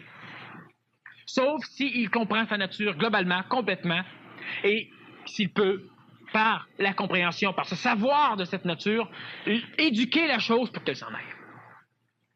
Parce que sachez bien qu'on ne peut pas quitter le monde de l'astral, ou on ne peut pas, disons, se désassujettir du monde de l'astral sans automatiquement se créer une nouvelle fonction, celle de l'instruction de l'astral. On doit travailler dans le plan d'astral comme dans d'autres plans. Et lorsque l'homme travaille dans ces plans de toute façon, mais l'homme ne le sait pas, l'homme l'ignore. Mais lorsque l'homme veut se départir des assujettissements de ce monde parallèle, il doit l'instruire. Parce que ce monde apparemment supérieur, parce que vous ne comprenez pas ce qu'est l'intemporalité, est totalement inférieur à l'homme. L'homme ne crée rien de supérieur à lui, dans l'apparence seulement. Une question qui est fun, là. La façon dont elle est posée, c'est assez drôle parce que je pense qu'elle contient en elle-même la réponse de la question. Toutes les questions, de toute façon, contiennent la réponse, oui. Alors on voit que la personne, au fur et à mesure qu'elle rédigeait sa question, elle arrivait vers la réponse. C'est d'ailleurs le mécanisme de la parole. Et c'est pourquoi on suggère fortement aux personnes de parler à un moment donné, parce que lorsqu'elles parlent, elles s'enseignent eux-mêmes et elles apprennent. Et plus elles parlent, plus elles découvrent comment elles le savaient. Et dans leurs termes, ils vont dire, plus je parlais, plus j'ai découvert comment j'étais niaiseux. Mais en réalité, c'est que tu découvres que tu le savais, pas que tu étais niaiseux. Mais tu t'instruis. Alors, comme elle est assez longue, je te la donnerai tout à l'heure, je vais la lire. Un homme qui a détruit ses concepts de divinité et les a chassés par la parole en les insultant et les injuriant, j'entends par là les divinités polarisées, Dieu et diable, et de ce fait n'a aucune crainte de ces entités, n'ayant eu aucune riposte de l'une et de l'autre. Il dit après, que s'est-il passé? Il s'est passé que... Vas-y. Bon. Et la réponse de l'autre côté? Ne paye pas, c'est marqué de l'autre côté. Ça ne paye pas. Bon, un homme qui a détruit ses concepts. Soit dit en passant, on ne peut pas détruire ses concepts, on peut les transmuer. Bon, c'est une nuance, mais quand même qui est quand même, disons, à un moment donné, elle devient intéressante. Les divinités polarisées, bon, etc. Alors, par certaines techniques, la personne a réussi à faire fuir ou à engueuler le bon Dieu et le diable. Et de ce fait, n'a aucune crainte de ces entités, n'ayant eu aucune riposte de l'une et de l'autre. Cela veut dire que par cette question, il instruit le monde de l'astral qu'il va en avoir peur si ceux-ci ripostent et qu'automatiquement, il va s'excuser pour retomber dans le piège. La question, du moins, elle a ce caractère. Et on ne doit jamais, mais jamais instruire l'astral que, lorsque je disais à un moment donné, chacun d'entre vous, c'est possible qu'un jour, vous avez réellement maudit Dieu. On veut couper les liens. Mais on ne les coupe jamais toutes au cas. Et de ce fait, on ne les coupe pas pantoute. Bon. Alors, c'est la même chose. Je veux plus que le diable vienne. Mais tu dis ça comment? En ayant peur qu'il revienne, automatiquement, tu lui dis, reviens, m'avoir peur. Puis plus j'ai peur, plus je te nourris. Plus je te nourris, plus t'as soif. Plus tu viens, plus on a du fun. Enfin, t'as du fun. Bon. Alors, c'est la même chose ici. Qu'est-ce qui est arrivé? Pas grand-chose.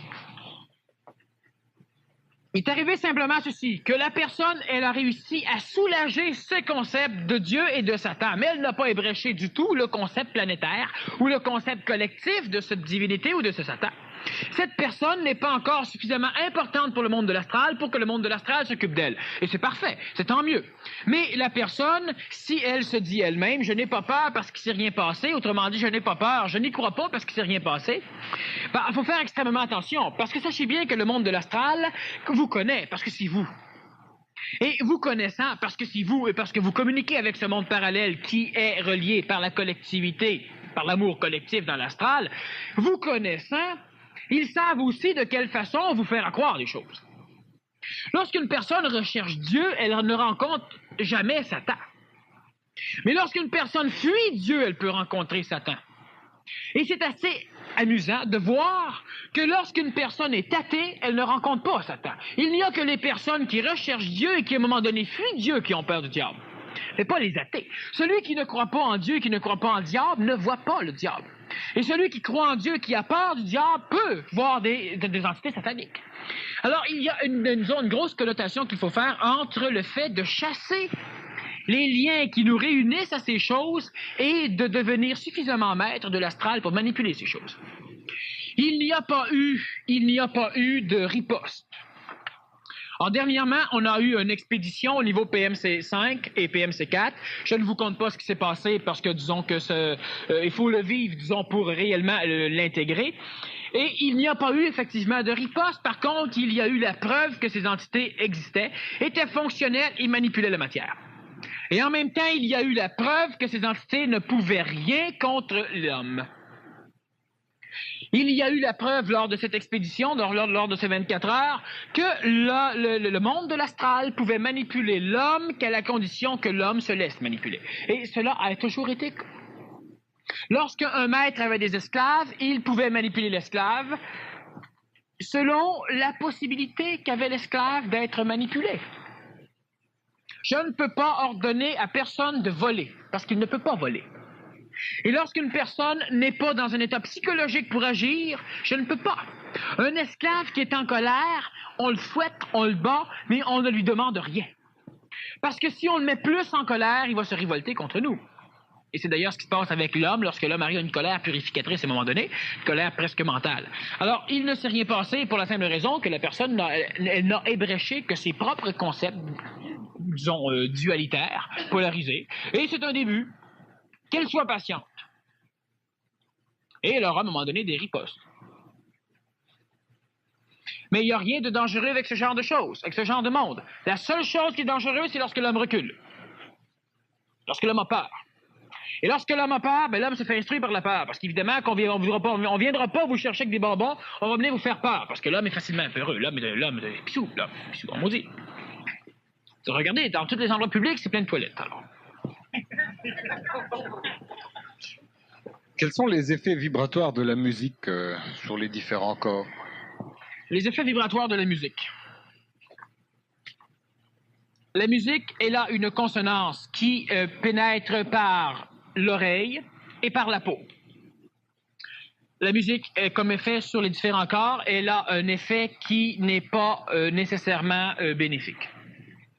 Certaines formes de sonorité musicale peuvent, dans certains cas d'énergisation très basse, de pathologie ou de dépression ou de lassitude ou de choses dans le genre, remonter un tantinet l'énergie de la personne.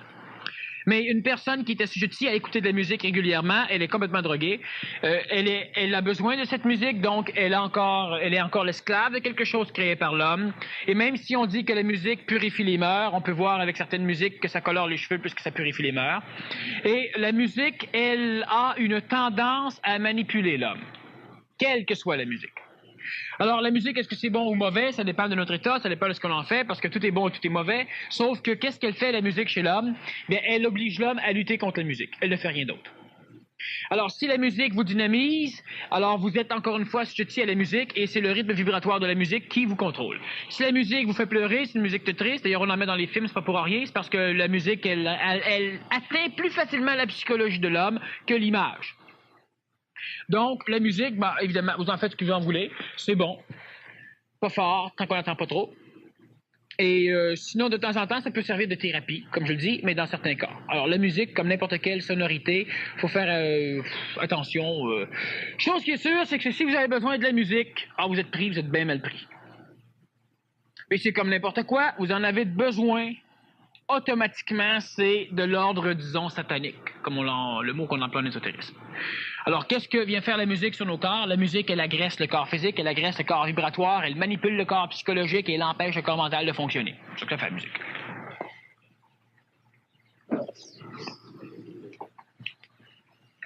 L'astral qui ne peut manipuler l'homme par sa psychologie, car il comprend qu'il est son seul maître, peut-il le manipuler différemment par l'extérieur, indirectement? Et comment l'homme peut-il en sortir face à une manipulation indirecte de l'astral sur la matière autour de l'homme? Bon, je vais répondre d'une façon qui ne vous regarde pas.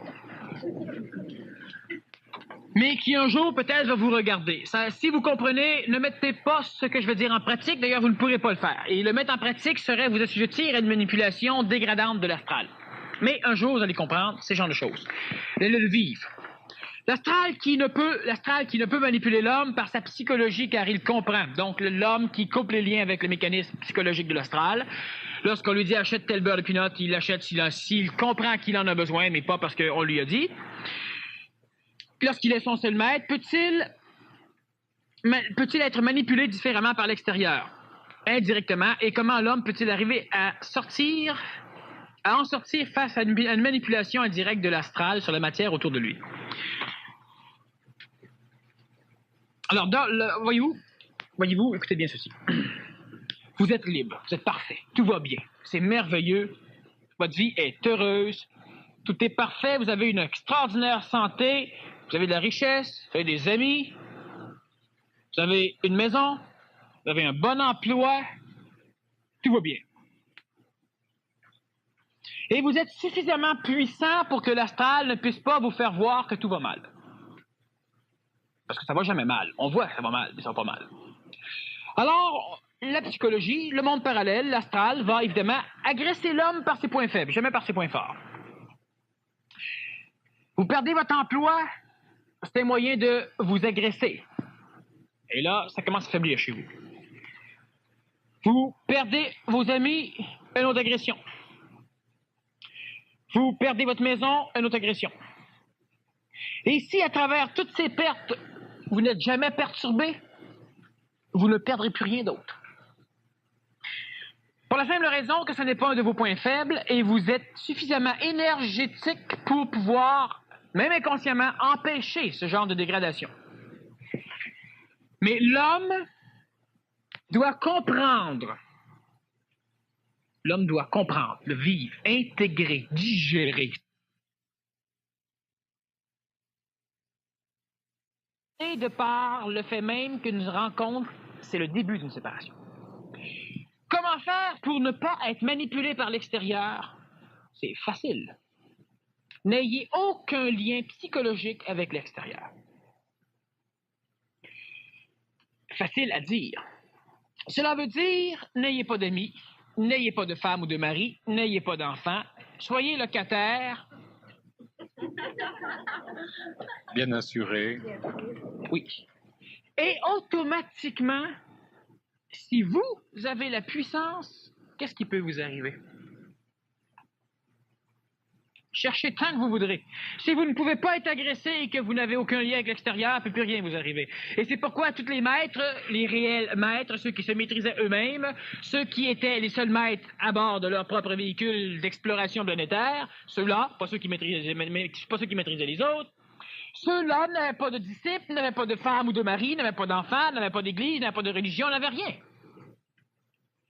Quelqu'un blasphème contre ma religion, je suis mal pris. On blasphème contre mon auto, on l'égratigne, je suis mal pris. On blasphème contre mon emploi, je suis mal pris. On blasphème contre mes parents, contre ma famille, contre mon sang, contre mon drapeau, je suis mal pris. Mais vous pouvez évidemment vivre en société, à la condition de bien comprendre que tout a une fin. Et que la fin est l'expression même d'une atteinte de perfection dans votre vie. L'homme recherche la perfection et l'homme ne devrait jamais rechercher la perfection. Parce que la perfection, c'est la destruction. C'est la mort, la perfection. Il n'y a pas plus de perfection que de mort. Il n'y a pas de perfection sans mort, il n'y a pas de mort parfaite.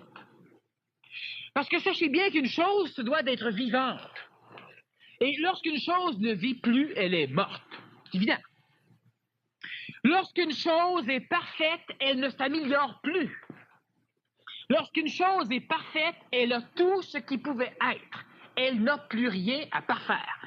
Et le contexte planétaire de l'homme est un contexte expérimental, un contexte d'évolution. Lorsqu'une chose cesse d'évoluer, elle est parfaite. Elle ne peut plus rien attendre de l'extérieur. Elle meurt. Et chaque fois qu'une chose vient à nous, on a passé des moments fabuleux et c'est normal qu'un jour ça parte. Et l'homme psychologique veut poursuivre dans le temps la chose fabuleuse et veut éliminer des probabilités de retour les choses qu'il n'a pas aimées. Et ce sont des points faibles pour l'homme. C'est sa mémoire. Lorsque l'homme est capable de vivre instantanément, c'est-à-dire lorsque l'homme est capable d'accepter que tout tend vers la perfection, lorsque l'homme est capable d'accepter donc que tout change, que tout vit, que tout évolue, il ne peut plus être manipulé par le contexte de l'astral qui, lui, tend à refuser l'évolution, mais tend à vanter la conservation. Cela a été beau, nous devons le conserver. Cela est laid, nous devons le détruire. La beauté parfaite meurt. Pas le choix. On l'a dans le plan physique, on l'a dans le plan vital, on l'a dans le plan psychologique, on l'a tout partout. Alors, de quelle façon ne pas être relié? C'est de comprendre, d'intégrer complètement l'expression même de l'évolution de l'homme, de la vie.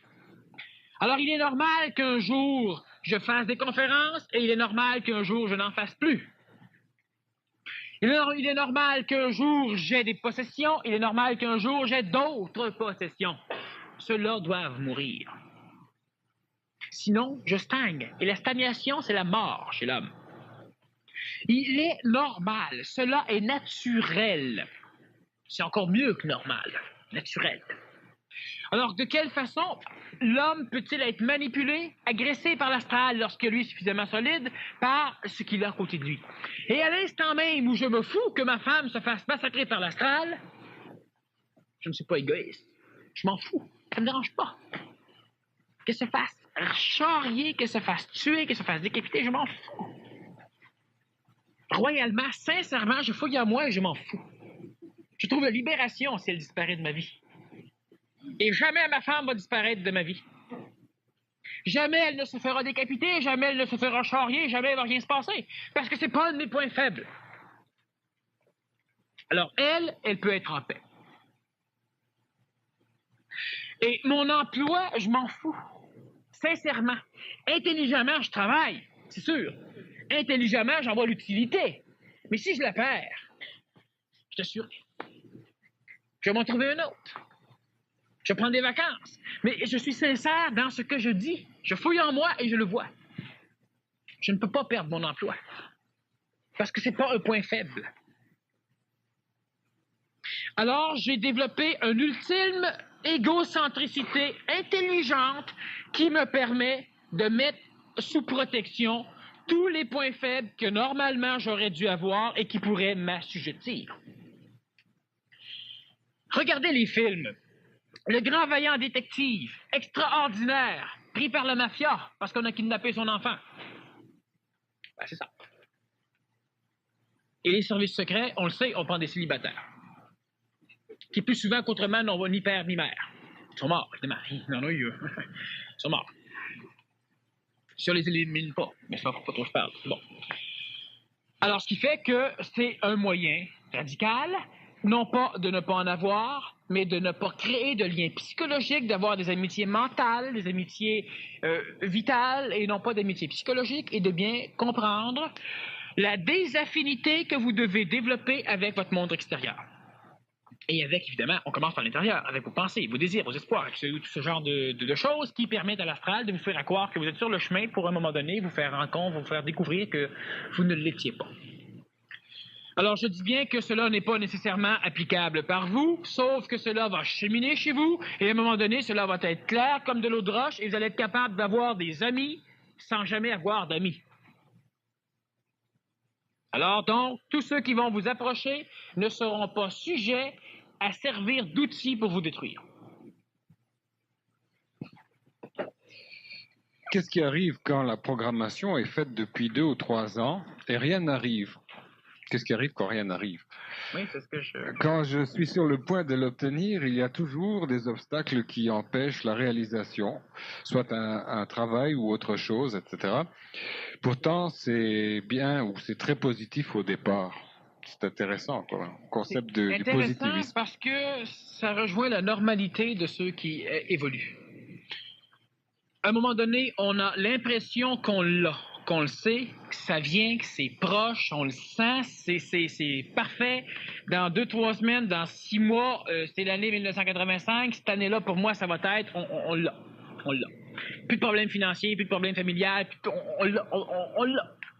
Et puis, 87 arrive, 88, 89, il ferme toujours pas. Et puis, 90 s'en vient, puis ça recommence. On va voir. Je vais me transformer. Je l'ai. 91 passe, 92 passe, 93 passe, on ne toujours pas. Et ce mécanisme qui est normal, c'est-à-dire qui rejoint la collectivité qui évolue. Et qu'est-ce qui fait, puis vous allez voir que c'est assez clair et assez facile à comprendre, qu'à un moment donné, on pointe pour se faire éroder la tête, et après ça, on attend encore. Tant que l'évolution de l'homme va se faire d'une façon collective, il ne pourra pas arriver à percer ce brouillard de l'évolution parce qu'il pointe, et d'autres pointent, et d'autres pointent, et après, il doit se taire pour attendre que la masse suive. Ce qui fait qu'il évolue par pointe parce qu'il est un être peut-être plus conscientisé ou conscientisable que la collectivité, mais il reste assujetti à la normalité collective. Lorsque l'homme devient totalement individuel, lorsque l'homme se dégage complètement de l'attraction de la collectivité, de la normalité évoluante, lorsque l'homme est lui-même marginal et qu'il se complaît presque dans la marginalité sans s'en complaire, lorsque l'homme devient suffisamment marginal pour pouvoir s'assumer lui-même, lorsque la pointe arrive, elle reste et il la pousse. Parce qu'il n'a pas besoin d'attendre l'accréditation de la collectivité pour le faire. Et c'est un problème qui est majeur, qui est relié à l'évolution de la collectivité lorsqu'on arrive presque à s'en sortir et qu'on repénètre dans l'évolution collective, simplement pour laisser un temps à la conscience collective d'ingérer, d'assimiler votre évolution. Et il se trouve que ceux qui ont des pointes, il y en a un maudit bon paquet qui en ont en même temps, et ils se taisent tous en même temps. Parce que leur évolution attend après la masse. Par le plan psychologique, par le plan matériel, par le plan du vital, par le plan du mental, ces êtres évoluent et ils attendent à un moment donné. C'est comme si on avait une grosse balloune. Alors je tire dessus, je monte, et tout d'un coup je dois redescendre pendant que la balloune monte me rejoint. Et après je recommence et la balloune remonte. Exactement, c'est d'ailleurs ce qui a été sans doute pas pour ça qu'ils ont pris le symbole du serpent dans l'évolution religieuse. Mais c'est un peu comme ça. La tête avance loin sur plusieurs espèces de serpents qui n'ont pas d'écailles suffisamment agrippantes. Et lorsque le corps avance, la tête recule un peu. Un peu comme les chenilles lorsqu'ils n'ont rien pour s'agripper. Alors, ça avance, mais lentement. Alors, l'homme fait une pointe et il revient pendant que la balloune collective monte. Et l'homme refait une pointe et il revient pendant que la balloune collective monte, parce que la balloune collective le ramène. Lorsque l'homme se dégage complètement de cette attraction collective, l'homme peut évoluer et il ne connaît plus cette pointe. Et c'est un fait remarquable que l'individu qui se conscientise dans son intégrale intelligence ne connaît plus cette pointe.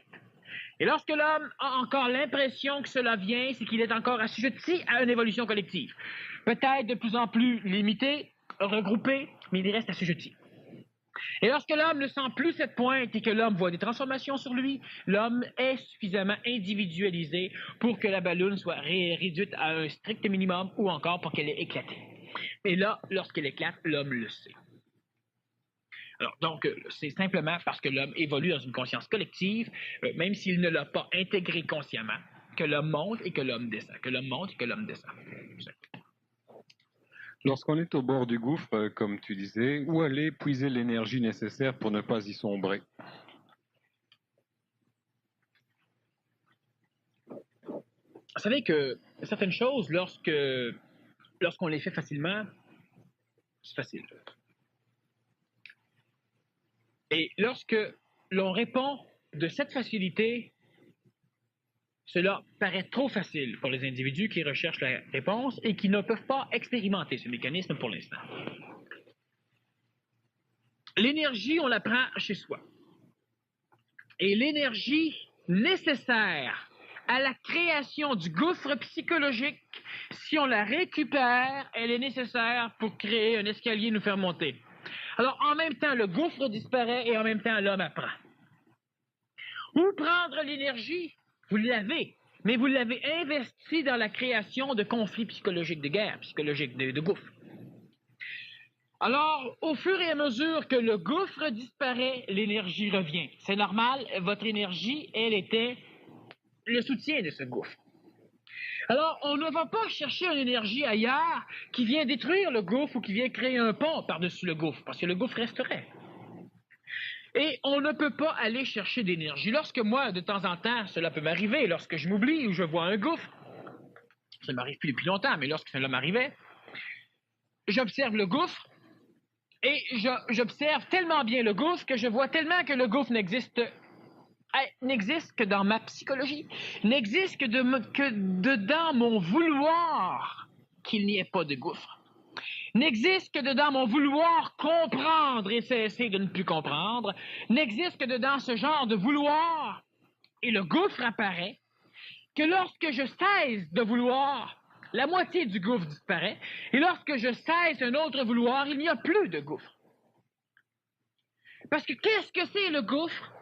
Quand est-ce qu'il y a un gouffre devant vous?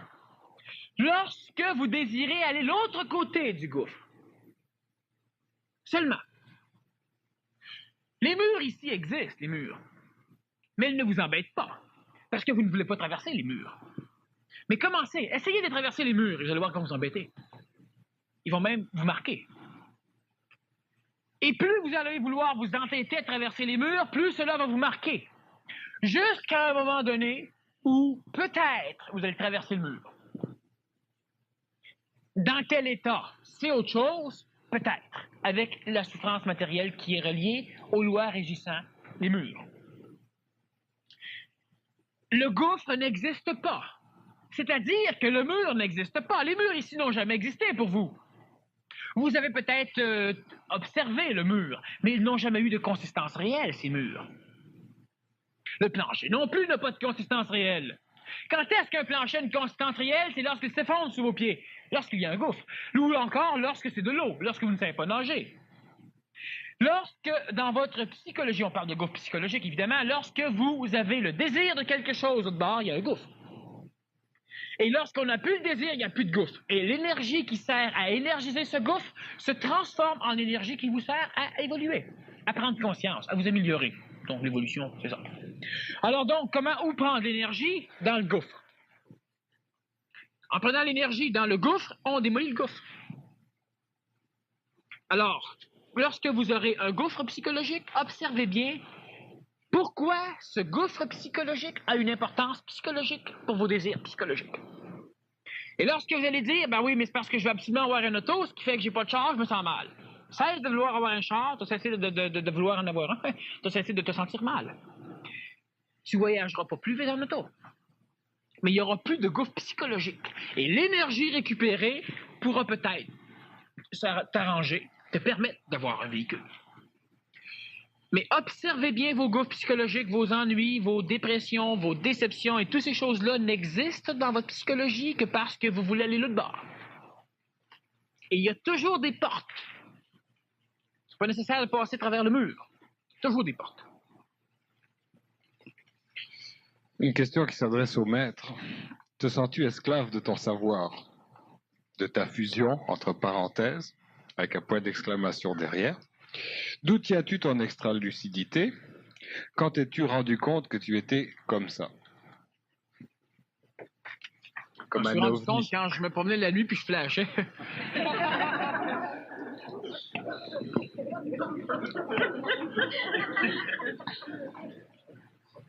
Bon, premièrement, il y a plusieurs questions ici qui me regardent. Te sens-tu esclave de ton savoir? Absolument pas. D'où tiens-tu ton extra-lucidité? Sans doute là d'où je la prends. Et quand t'es-tu rendu compte que tu étais comme ça? Ben, on s'en est rendu compte de ma place. Je m'en suis rendu compte quand j'en suis rendu compte. C'est des questions, disons, qui serviraient absolument à rien, qui énergiseraient des choses que je tiens pas à énergiser et puis qui me regardent. Qu'existe-t-il en dehors de la dualité bien-mal? Car le bien ou le mal ne sont que du point de vue que l'on en a. Attends, c'est bien difficile à lire ça. Qu'existe-t-il en dehors de la dualité bien-mal? Car le bien ou le mal ne sont que du point de vue que l'on en a. La synthèse serait quoi? Ah, ok, il manque un point entre les deux. Il manque une virgule, ouais. Chance que c'est pas trop long, ça t'aurait bien étouffé. Pas de point, pas de virgule. Alors, qu'existe-t-il en dehors de la dualité bien et mal? Bon, ben évidemment, la dualité, c'est pas juste le bien et le mal, c'est le loin, le proche, le haut, le bas, c'est le sale, le propre, c'est tout ce genre de choses, la dualité. C'est une perception psychologique et qui est tellement bien perçue par l'homme que l'homme la croit matérielle. Alors, la dualité psychologique crée des problèmes. Regardons bien qu'est-ce que c'est la dualité psychologique du loin et du proche. Parce que certains vont dire que 1000, c'est loin. D'autres vont dire 1000, c'est proche. La dualité, déjà, elle est là. C'est proche ou c'est loin? Ben, on ne le sait pas. Ça dépend du point de vue. Et lorsque on a, par exemple, un immense bateau qui mesure 1000 de long. Alors, de temps en temps, une personne part et elle va à pied à l'autre bout du bateau pour lui donner un ordre. Et elle chiale. Et un jour, on réduit le bateau de moitié. Elle a le même travail. Ah, c'est extraordinaire. 1000. Ça prend le même temps pour aller-retour que ça prenait pour aller. C'est merveilleux. Pour combien de temps? Au bout d'un mois, c'est aussi long. Et on coupe le bateau en deux. Extraordinaire, merveilleux. Pour combien de temps? Au bout d'un mois, c'est aussi long. Et on coupe, et on coupe, et on coupe, et on coupe, et on fait qu'à un moment donné, vous êtes assis à votre chaise et vous demandez à quelqu'un d'aller vous chercher une cuillère, puis il veut pas. Le tiroir est pas loin. Puis même vous autres, vous êtes trop large pour y aller. Le tiroir est pas loin. Proche, loin, psychologiquement nuit à l'homme parce que l'homme le conçoit d'une façon dualitaire. L'homme voit la distance comme une chose proche, une chose loin, selon son état psychologique. Qu'est-ce qui existe s'il existe? Est-ce qu'il existe d'autres choses que le bien et le mal? Il existe d'autres choses que le bien et le mal. Or, la dualité, il existe une unité. Et cette unité s'auto-détruit même par son existence. C'est-à-dire qu'il n'existe rien sans existant quelque chose. Le problème, c'est que je ne peux pas en parler pour l'instant parce que les bases psychologiques ne sont pas suffisamment construites, suffisamment adéquates pour permettre à cette base psychologique dualitaire d'entrevoir une possibilité non dualitaire. Inexistentielle, tout en étant présente. Donc, la synthèse serait quoi? La synthèse, ce n'est pas l'unification réelle du bien et du mal. La synthèse, c'est un autre point de vue qui existe déjà. C'est l'homme. L'homme a déjà une synthèse. L'homme, présentement, a 3 points de vue. L'homme a un point de vue intuitif, l'homme a un point de vue intellectuel et l'homme a un point de vue synthétique qui est l'ego. Et son ego colore la synthèse, disons, son ego colore l'intellect, son ego colore l'intuition, et son ego synthétise les deux formes de conscience. L'homme a une triple conscience, mais l'homme a, disons, une double perception de conscience tout en ayant une triple conscience. L'homme aura toujours une triple conscience. À un moment donné, le triangle qui peut symboliser l'eau en alchimie va se redresser. On aura donc un triangle qui symbolisera le feu. Et l'homme aura une conscience supramentale qui viendra, disons, chapeauter la conscience intuitive et intellectuelle de l'homme, et l'homme perdra son ego.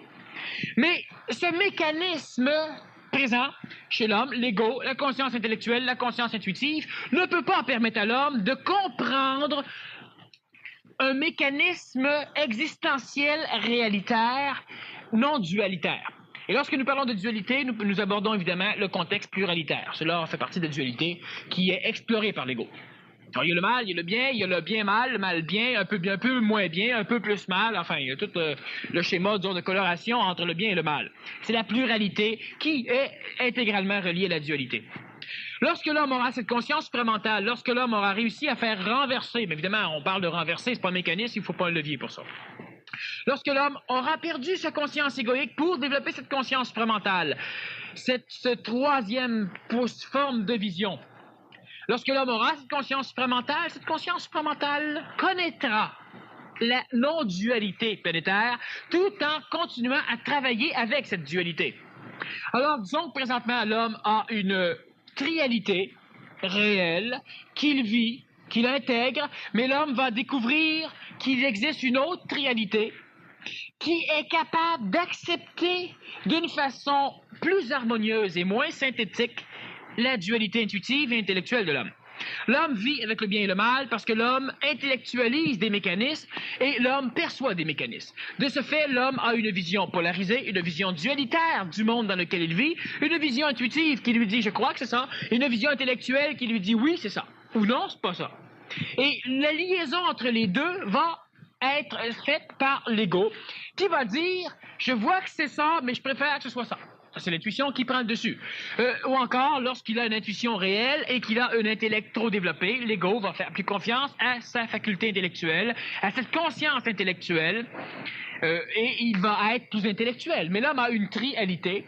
Et qu'est-ce qu'il y a d'autre? Cela ne peut pas être explicable présentement à un homme psychologique, parce que l'homme va le comprendre seulement quand il aura cette trialité supramentale, lorsque l'homme aura renversé, lorsque l'homme aura détruit, lorsque l'ego de l'homme aura été démoli, détruit, et lorsque l'homme aura cette conscience supramentale. De ce fait, je ne peux pas présentement parler d'une façon claire de cette inexistence réelle de la dualité. Certains d'entre vous peuvent prendre conscience qu'effectivement, bien et le mal sont en fonction d'une polarisation de notre psychologie, de ce que nous voulons. Certaines choses sont bien un jour et sont mal un autre jour. Mais qu'est-ce qu'il y a sans le bien et sans le mal, cette voie, ce chemin du juste milieu, qui n'est même pas l'inexistentialité de la dualité. Alors, ce n'est pas perceptible, cela va venir lorsque cela sera expérimenté par l'homme, et l'homme l'expérimentera, l'homme connaîtra, l'homme aura un savoir de cette non-dualité, disons, de cette existentialité de cette non-dualité inexistentielle, que lorsqu'il aura cette conscience supramentale. Quelle différence y a-t-il entre l'éther et l'aura? Il y a la différence que les mots veulent leur donner. Pour certains, l'éther peut être l'aura. Pour d'autres, l'éther est autre chose. L'éther peut être le corps vital de l'homme. Dans l'ancienne étymologie reliée aux traditions ésotériques, l'éther, le corps éthérique. L'éther peut être le phénomène psychologique, psychoplanétaire, l'astral collectif, l'éther, le ciel. L'éther peut aussi, par relation avec l'énergie vitale planétaire, être l'énergie supramentale, collective, non individualisée, qui va permettre la création d'un autre corps au niveau du plan supramental, au niveau du plan éthérique supramental. Donc, l'éther, c'est des choses. L'aura, ça peut être le nom d'une personne. L'aura ce corps, ça c'est bon, dans la conférence sur les corps, ce serait intéressant. L'aura ce corps, oui, effectivement. L'aura, elle existe présentement de deux ordres. Disons qu'on voit plus clairement On voit même très clairement l'aura au niveau du séminaire PMC1 que je donne, étant donné que non seulement on explique ce qu'est l'aura, il y a une aura de type vital qui est l'expression extracorporelle de l'énergie vitale qui maintient les molécules. Et au niveau, disons, du séminaire PMC1, la personne voit clairement parce qu'elle arrive même aussi à voir l'aura vitale. Et on a une deuxième forme d'aura qui est aussi visible par des séminaristes ou encore par des personnes qui ont cette capacité s'ils ne l'ont pas développée. Une aura qui est le reflet de l'énergisation moléculaire. La première aura vitale, elle est créée par la circulation de l'énergie vitale dans les méridiens de l'homme, l'énergie yin-yang et hominale. Et lorsqu'une énergie circule dans un conducteur, elle crée un champ électromagnétique qui est la première aura. Lorsqu'une énergie psychologique circule par l'intermédiaire des vaisseaux sanguins, du sang, et c'est important, elle crée aussi ce champ magnétique qui est beaucoup plus subtil que l'énergie vitale et qui, de ce fait, traverse plus facilement la corporalité matérielle de l'homme et s'étend plus loin. Donc, on a une aura qui, par sa vibration, transmise ou exprimée sous forme de couleur dans l'air, peut être visible par l'homme. Donc, on aura l'aura astrale et on a l'aura vitale. L'aura, normalement, étymologiquement, au niveau des traditions, des écoles traditionnelles, c'est surtout l'aura psychologique, astrale et l'aura vitale. Et évidemment, il y a d'autres formes d'aura qui ne sont pas perceptibles encore par l'homme. L'homme maître de l'astral doit-il devenir aussi maître du supramental?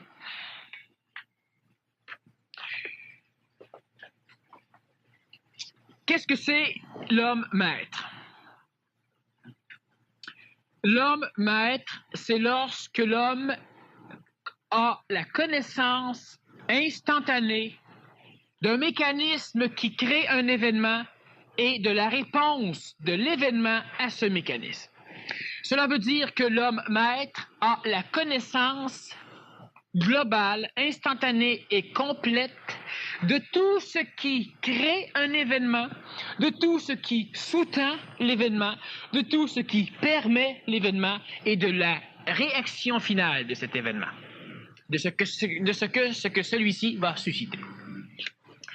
Lorsque nous connaissons les mécanismes du corps physique, nous pouvons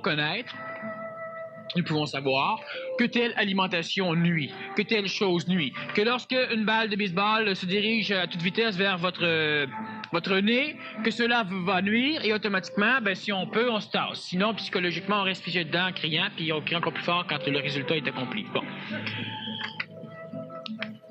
Être le maître de l'astral, cela veut dire être désassujetti de l'astral et fonctionner avec l'astral selon les critères écologiques qui sont directement reliés à la faculté d'expression de l'astral. Être le maître du supramental, cela veut dire travailler en collaboration avec le supramental selon les lois supramentales. Donc, on ne maîtrise jamais rien en fin de compte. Mais on n'est jamais maîtrisé en fin de compte. De ce fait, l'homme est son seul maître. Lorsqu'un grand maître manipule les autres, il n'est pas son maître. Lorsque je dis manipuler l'astral, il faut bien comprendre que nous allons instruire l'astral. Et l'astral a des fonctions. Et lorsque nous allons obliger l'astral à agir dans ses fonctions, nous allons apparaître comme des maîtres, comme des dieux. Parce que l'astral attend après ses dieux. Et lorsque nous allons entrer en contact avec l'énergie supramentale, pendant un laps de temps, nous allons être manipulés par l'énergie supramentale jusqu'au jour où nous allons cesser cette manipulation supramentale. Nous ne dirigerons pas le supramental. Nous allons accepter la communication lorsque cela nous plaît. Nous allons la refuser lorsque cela ne nous plaît pas, lorsqu'il nous embête, ça peut arriver. Et nous allons, à un moment donné, créer une énergie propre à nous, une énergie totalement supramentale qui nous permet de voir clair dans le monde supramental. De ce fait, nous ne sommes plus manipulés. Mais nous ne manipulons pas. Nous travaillons en collaboration au niveau du plan supramental, c'est-à-dire que nous savons, sans parler, sans communiquer, ce qui doit être fait et ce qui se fera. Mais lorsqu'une énergie supramentale descend dans la matière et qu'elle touche l'homme, de par l'expression médiocre de l'homme à quelque chose de neuf et d'apparemment supérieur, celui-ci se met en dessous. Et lorsque celui-ci se met en dessous de l'énergie supramentale, il oblige celle-ci à manipuler l'homme. Donc, l'homme est manipulé.